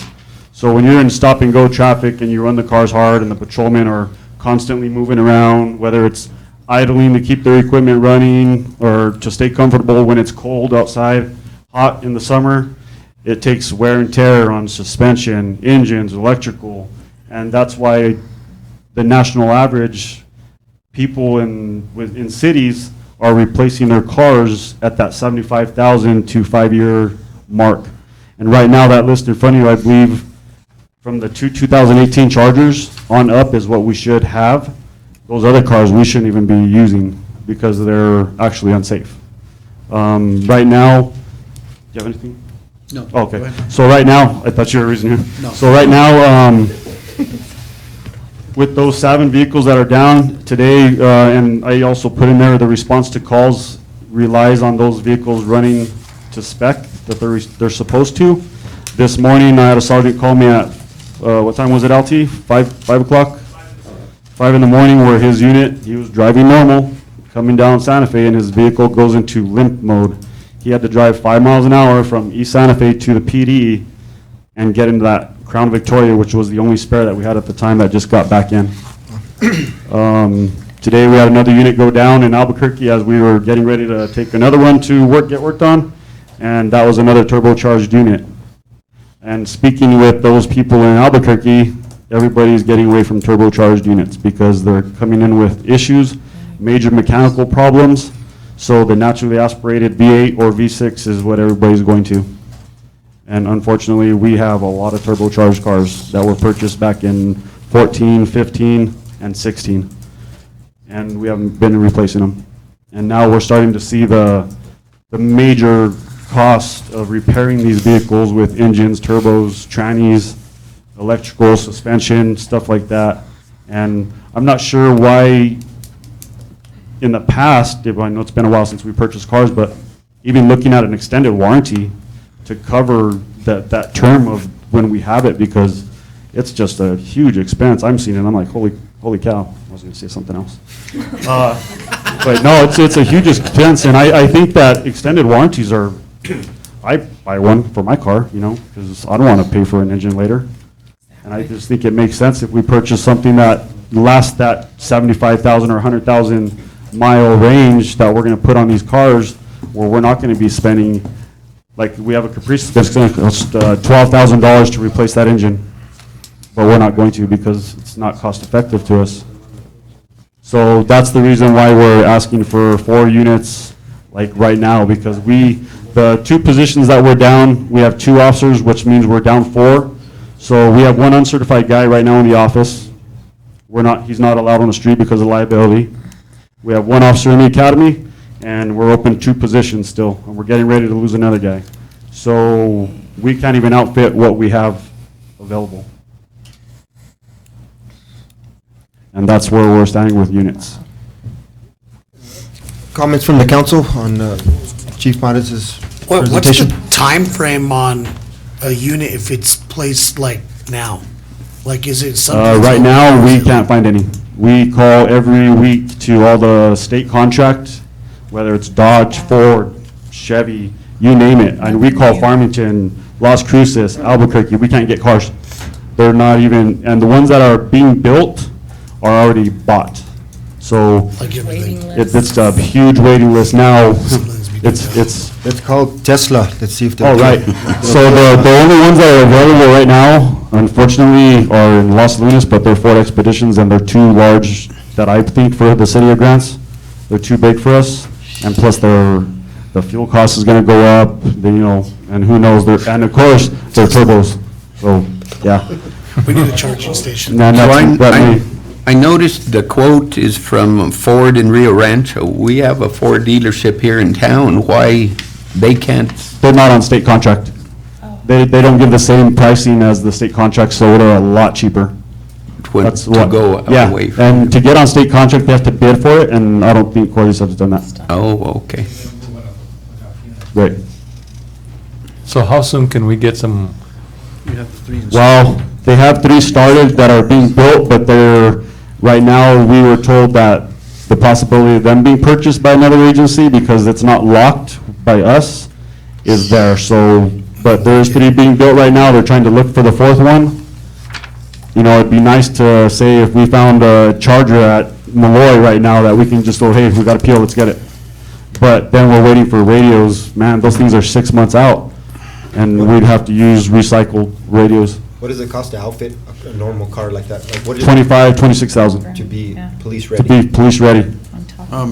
Mayor, Council, I did speak to Art from Chalmers. Yeah, Don Chalmers. Okay, and those 3, because I showed him it was on the agenda, he is holding them for us. Oh, he is awesome, great. Just FYI.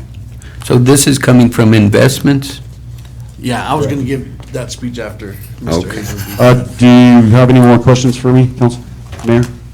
No, sir, thank you. Anybody? Thank you, sir. Thank you. Mayor and Council, Chief. the city manager asked me to put together some information with regards to adding 50,000 for the fire service. A couple of things that I did provide him were ballistic armor for the firefighters and some SCBA's for replacements. And I hate to say this, but we're getting the fact that I'm going to have to outfit firefighters with ballistic armor because there were 2 incidents in my time here where we should have had them.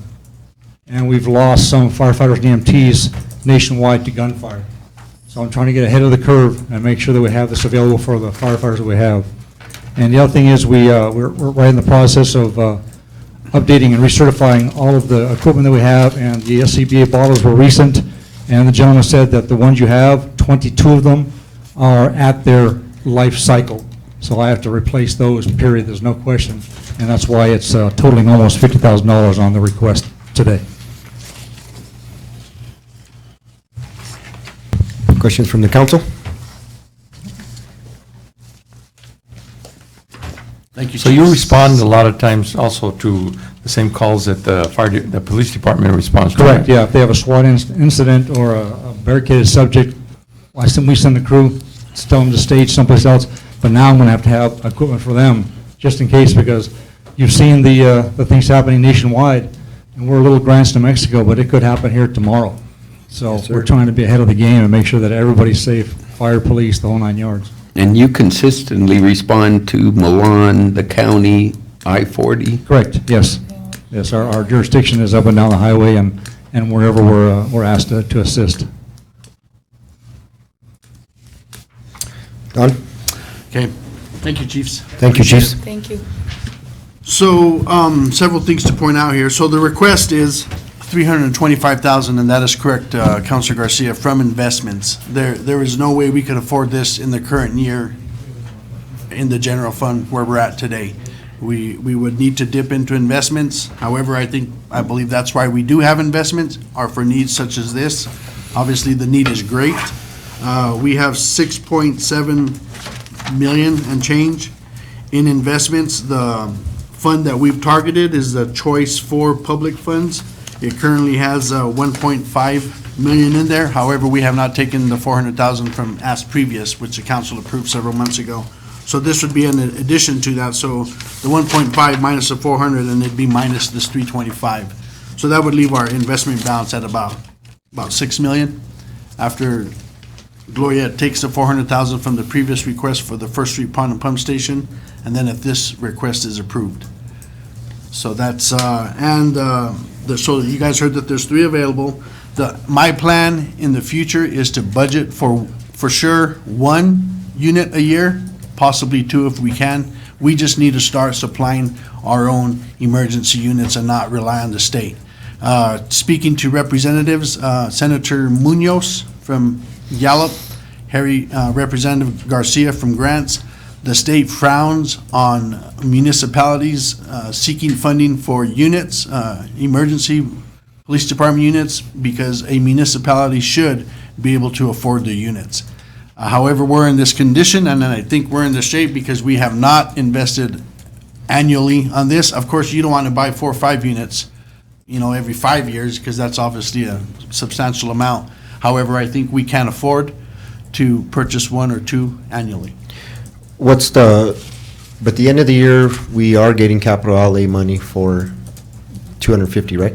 No, we were awarded 50,000 after all. We were just awarded 50,000. So next year, we're budgeting for a unit and supplying that unit with equipment. So we're budgeting approximately 100,000 for the police department for a unit and to supply that one with, because we got 50,000, that purchases a car, but it does not equip it.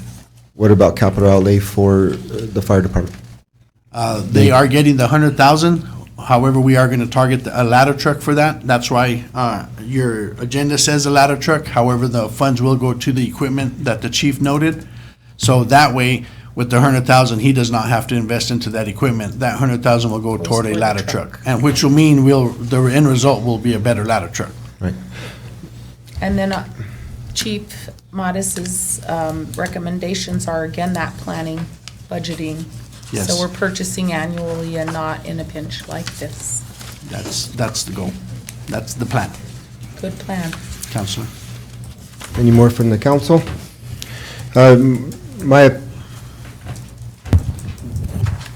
If we're going to develop or get grants to the safest, cleanest community, we have to build our first responders first. And we have not been doing that in years past. And if we show that we have the safest, cleanest community of grants, that makes money.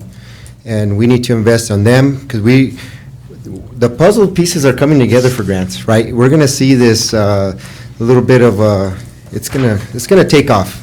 I feel it. But we got to be ahead of the game on our first responders. So taking some of our investments, investing into first responders is definitely a smart choice. Ultimately, it's your decision. The fire truck, ladder truck, we are almost out of compliance with our ladder truck because it's not to standard anymore. Chief Hayes has been looking for a ladder truck. There is opportunity to get a ladder truck, either 20,000, 50,000, but you get, the lower end of the bottle, right? Because municipalities, they, depending on the size, they can't, give them away, but they're gonna get, 50, 100,000 for them. So what this does is that we'll spend the 50,000 out of investments to get their PPE. Then what it would do is later on, when we get the rest of the capital outlay money, is use the full 100, let Chief go out there and look for a decent ladder truck for that. I mean, we might not even spend the whole 100, but we're gonna give them that budget of that 100. What that does is then Representative Munoz, Representative Garcia, Senator, all our representatives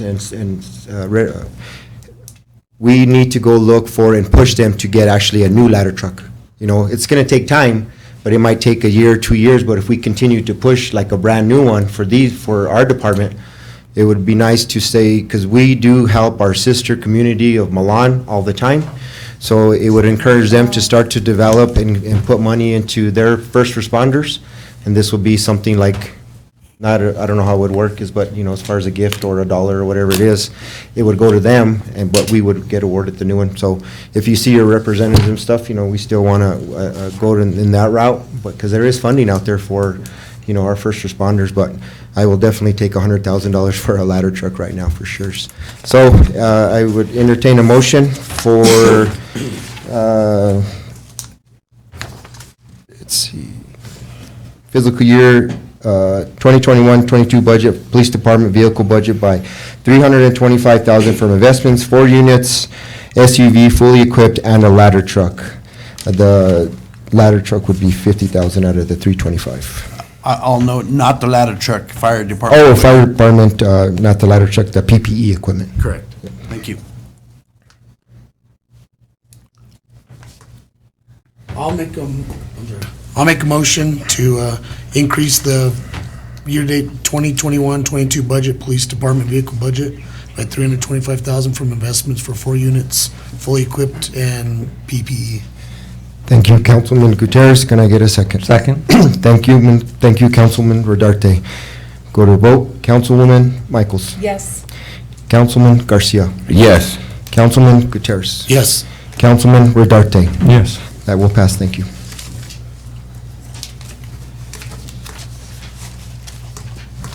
Okay, we are on action item number 15, discussion Education Center Library Projects Fluid Applied Roofing Award. Donald, you got this one? Yes, sir. Mayor, Council, this is the third go-round of this request. It's to obviously put a solution to the roofing problems at the library. I appreciate Ms. Joan Clout. I don't want to pronounce the name wrong, Klonowski. And I appreciate, it's nice to have board members who research and do their homework, and I appreciate that. However, this is where we're at, and the funding that we have, of which we're utilizing ARPA funding. So we did receive, the former mayor requested that we get a second opinion from our consultant. We just happen to have 2 consultants. The first one was from Wilson & Company. This one is from Smith Engineering, and it confirms Wilson & Company's assessment that that roof cannot afford a liner TPO solution. However, it does, it will support a spray or roll on solution to that roof. So my request is that we award this task to ABC Roofing in the amount of $378,734.84. Ms. Klanowski did note the second half of the library, of which she said it could not afford additional weight. However, the engineer's report does state that it would be on a case-by-case basis. So that section of the library does have HVACs on it now. So obviously, it could afford that kind of weight because there's HVACs on it now. However, if we need to include another HVAC, or we want to, if it gets remodeled or something like that, it'll have to be assessed on a case-by-case basis for additional weight. I think most of us who are longtime residents here, we're familiar with that building as an Alco. So it was not built, it was built to be a department store. It was So a it's Butler different- building. Huh? It was a Butler building more than likely is what the engineers that looked at it said. Okay. Oh, yeah. And there's That's not- trusses that are just can't carry that weight, Correct. so. So my request is to award this to ABC Roofing in the amount of $378,734.84, including tax. And that is the fluid applied roofing. Yeah, it's like it's like a spray, or you can mop it on. It's like epoxy. It's really good stuff. I've used it on my flat roof. It's, I like it. It's nice stuff. So The engineer studies, though, did seem to say that there's danger in that it's adding all this weight onto the roof. And that, I mean, one of them even recommended a full evaluation of all of it, because they talked about, again, adding the panels, Oh, yeah. top roof, everything has to be attached. Yeah. this funding is coming out of the ARPA fund, correct? Correct. Yep. So that ARPA fund, can you explain that? Yeah, it's the American Rescue Plan Act funding. That funding was intended for public places, or the big target is sewer and water. However, we have other funding for that. So obviously, the library is a public place, and this is COVID money, a lot of people call it. So it's not our dollars. This will be from the 1.1 million that we received last year from ARPA. And we will receive another 1.1 in 23, correct? Actually, this year. 22. Possibly here in a couple months. In regard to your comment, Counselor Because I'm Michael. still concerned, I'm seeing it in Smith's report and in all these engineering reports Yeah. stating that they did not recommend we do that because it can't hold the weight. This solution, actually, this. This one can, the other one's a The engineers TPO. support I'm sorry, what did you call it? I call it spray or roll. The TPO's the liner. Yeah. And then this one's a spray. Yeah, this one's a spray or a roll. Elastomeric. I was doing a little research on that too, and just because I know the old TPO and those things, they're like torch down and stuff like that is a heavier stuff. Right. But the new improved things that you look at, you know, you could spray so much of a coat, and it goes from like 20 milliliters, like the thickness of resolution, to like 200. So I mean, I know it's lighter than the old stuff, but It's like again, Flex Seal, but really better. Yeah, I know what it is. I had it on my roof in Albuquerque. Yeah. But I know what you mean also. If it's, yeah, structurally, if it can handle it, can it handle it? Is it something, you know, do we need to have more repairs done inside first before that goes on to ensure it's safe? The roof is not damaged. Okay. It just was built to where it could only afford a certain amount of weight. Both that's supporting the- letters from the consultant support the solution of a spray Of the or a spray. roll-on. Yeah. I did receive an additional email in regard to adding items, and I've got it right here in front of me. The email states that any additional weight would just have to be reassessed on a case-by-case basis. So it doesn't say no additional weight could be added. Like if they're gonna add an air conditioner or a heater on top, they would probably put it in a corner where they can reinforce it from the bottom with something structural so they can hold that weight as far as, being another unit. Like, they'll probably engineer it to be in the corner so they can engineer that load being underneath that. But as far as the wide openness of the thing, it can just be sprayed and that, it'll carry that load. But anywhere else on a case by case, they can reinforce it.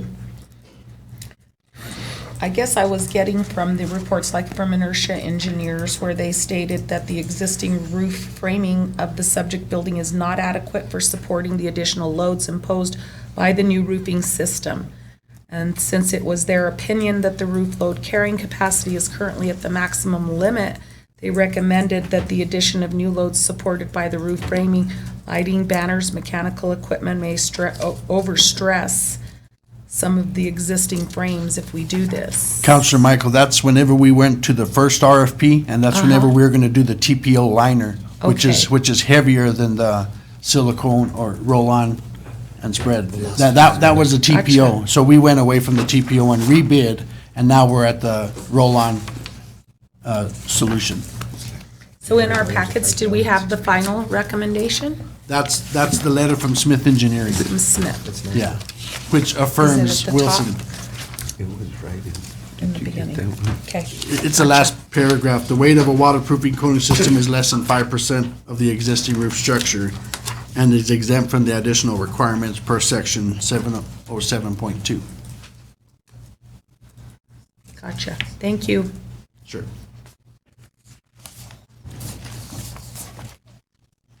So it's my request and recommendation that we award this to ABC Roofing. I'll make a motion that we award this to ABC Roofing for the amount of $378,734.84. That's including tax, right? Correct. Thank you, Councilman. Can I get a second? Second. Thank you, Councilman Garcia. Then go to a vote now. Councilwoman Michaels. Yes. Councilman Garcia. Yes. Councilman Gutierrez. Yes. Councilman Redarte. Yes. That will pass, thank you.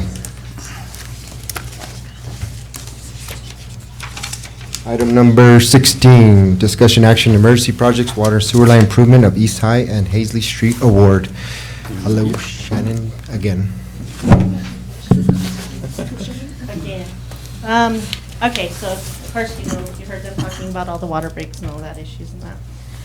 So earlier this year, the city learned of a collapsed sewer line and water break on the east end of High Street and on Charles Street.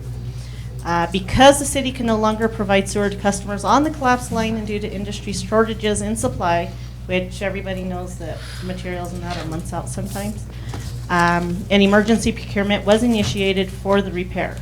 Through the state ESC 19 state contract, Compass Engineering and Construction was able to provide an estimate in the amount of $164,365, not including GRT. GO bonds funding will be utilized to pay for the repairs. We're requesting approval and awarding the repair and replacement task to Compass Engineering and Construction, the amount of $177,719.66. including GRT. Your formal support, of course, is requested in this, and appreciated. Council, do you all know where this is at? Shannon, can you explain where this So street Charles is? Street is where, between Manny's Route 66 shop and Chavez Plumbing.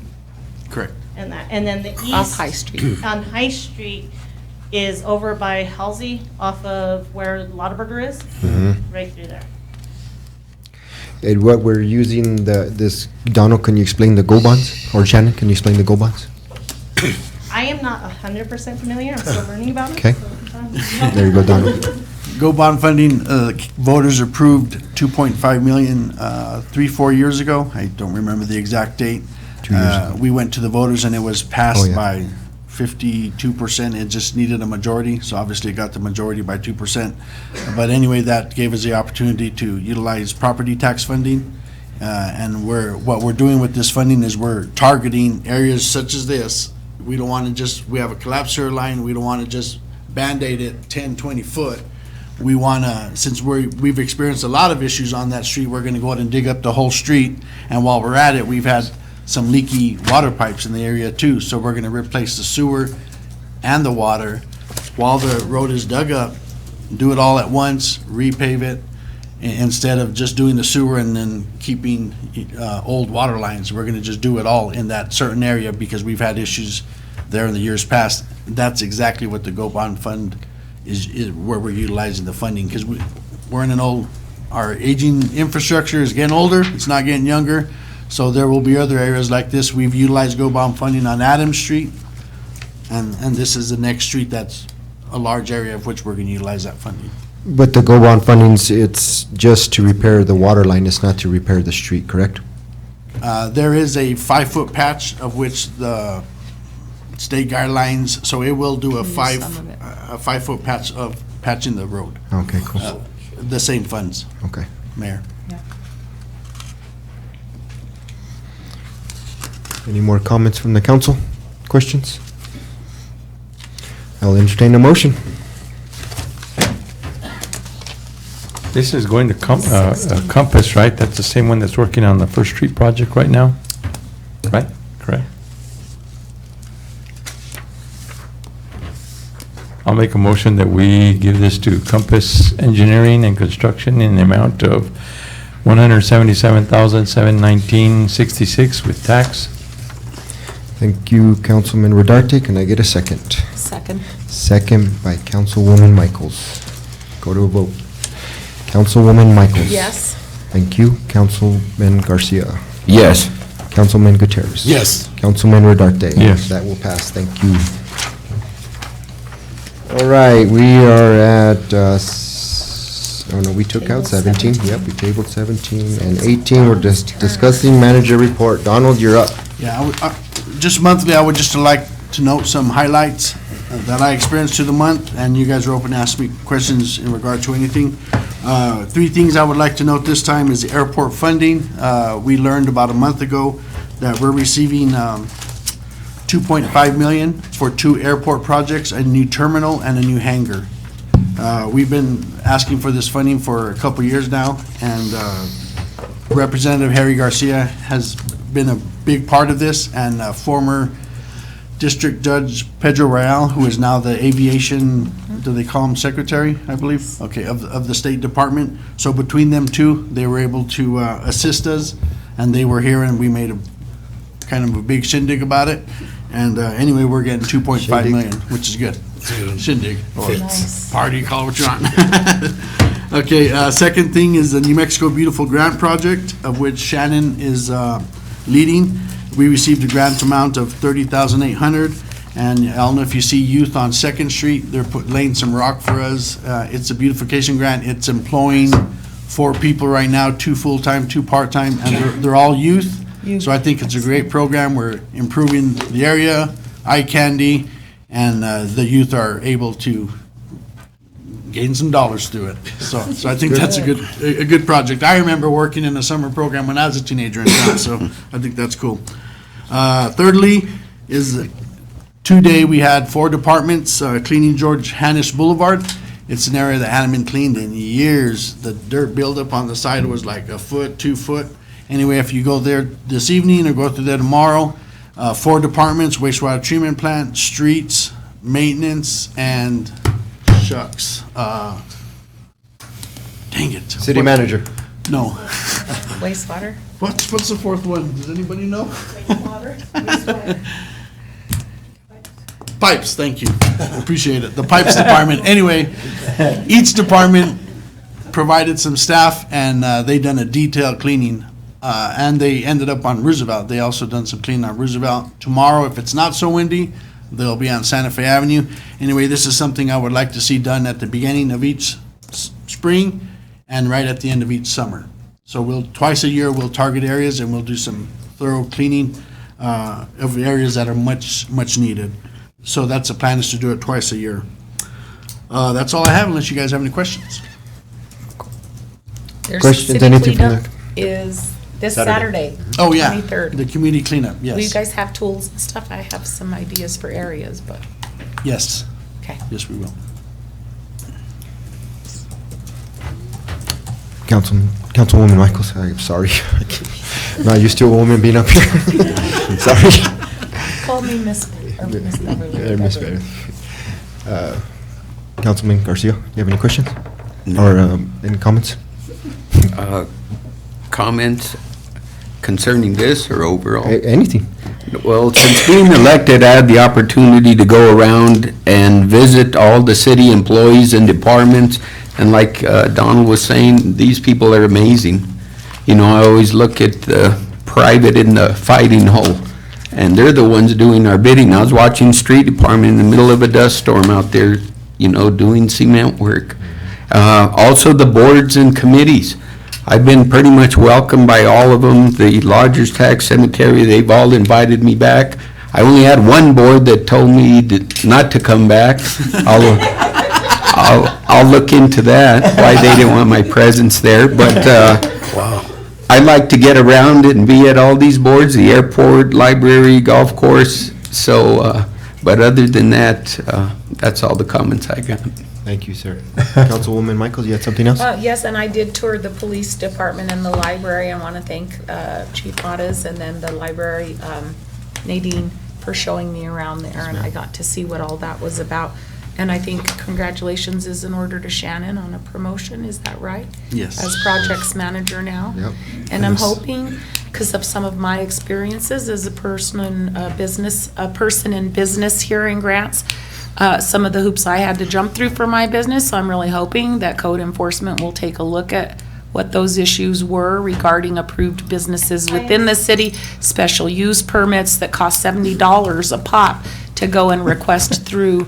So I'm hoping that that will be something that will be remedied. I'm actually working on that. Darren, if And that you- it should be across the board. If one business has to do it and other businesses are practicing the same thing but not going through code, that's not fair. That's not a fair business practice. So I'm hoping to see it bear across the board. So that special project, it's no longer interim, it has been filled? Correct. With Shannon, yes. Correct, yeah. The projects that have been ongoing for a while, I'm still administering those. Any new project or fairly new project, she's starting to take over.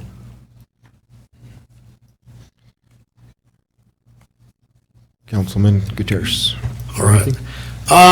I should have done this and asked to do this earlier, because my poor wife back there looks very tired. I first of all want to thank fellow councilman, councilwoman, and the mayor for this opportunity. I'm still up here like, wow, just kind of amazed what Donald has to offer, and Ms. Pargas, just like everyone that's up here, and it feels good to be in a position to, finally, put some effort and some, put something towards our community. I mean, I've grown up here like most of us have, and I'm just wow. It's amazing. The love and support I've gotten from friends on social media, contact and stuff. It's a great feeling, and it drives me that much more to serve our community, our sister communities, and it's exciting to finally sit at the big table and eat. I can't say it's scraps, I'm a little too big for that, but, I really want to thank you all for the opportunity and to be able to work with you guys and serve for this community. And, my family and my wife especially, she supports most of my decisions. This is one of them. So thank you guys. Thank you, sir. Councilman Rodarte? I just have a couple of comments. First of all, I want to welcome Zach Gutierrez to the council. Look forward to working with you. I have 2 years left on my seat, and I look forward to. I appreciate the visit we had last week, and I want to welcome Shannon to the projects manager position. And last but not least, I just want to say my compliments to Mayor Eric Garcia. You did a good job tonight, buddy. Oh, this was a long meeting. It's not easy coming up in here, and everyone is watching you, and but like what Zach says, this is a great opportunity, and I hope to lead this team with a great team up here to success of grants. So thank you, sir. That's all I have. A few things I got.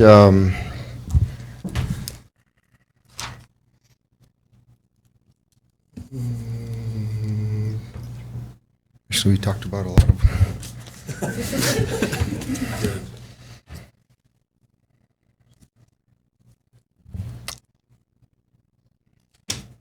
Yeah, we kind of talked about the library. We talked about, with the library, one of the things with the library is what I believe a few city managers ago, she went to get a design for the other half of the library to become some more of a convention center.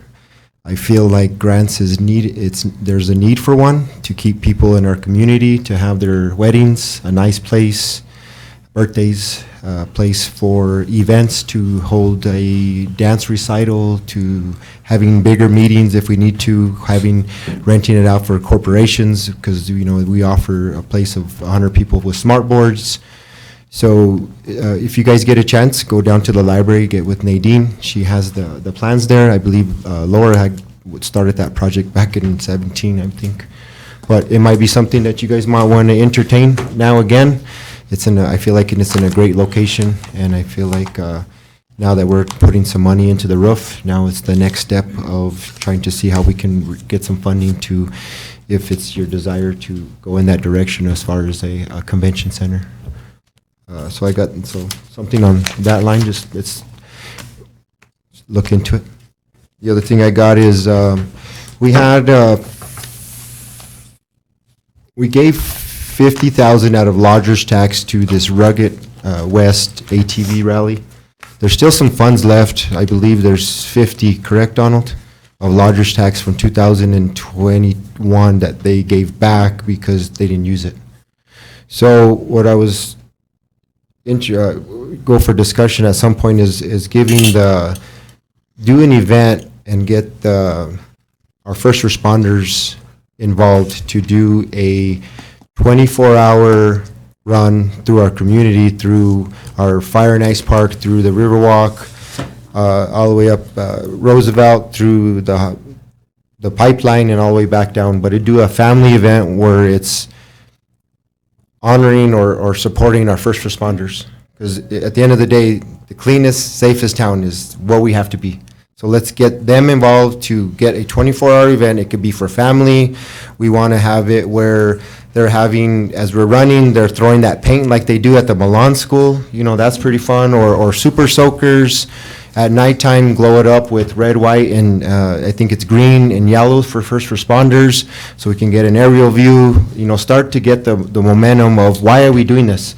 While we're doing a memorial, we got funding from Harry Garcia, and the mayor was a part of that funding that we're going to do for the memorial. I believe we got $325,000 from Representative Garcia, so thank you very much, Harry, thank you, and Mayor Hicks for pushing this. So it's a memorial for our fallen firefighters and our fallen police officers throughout the state.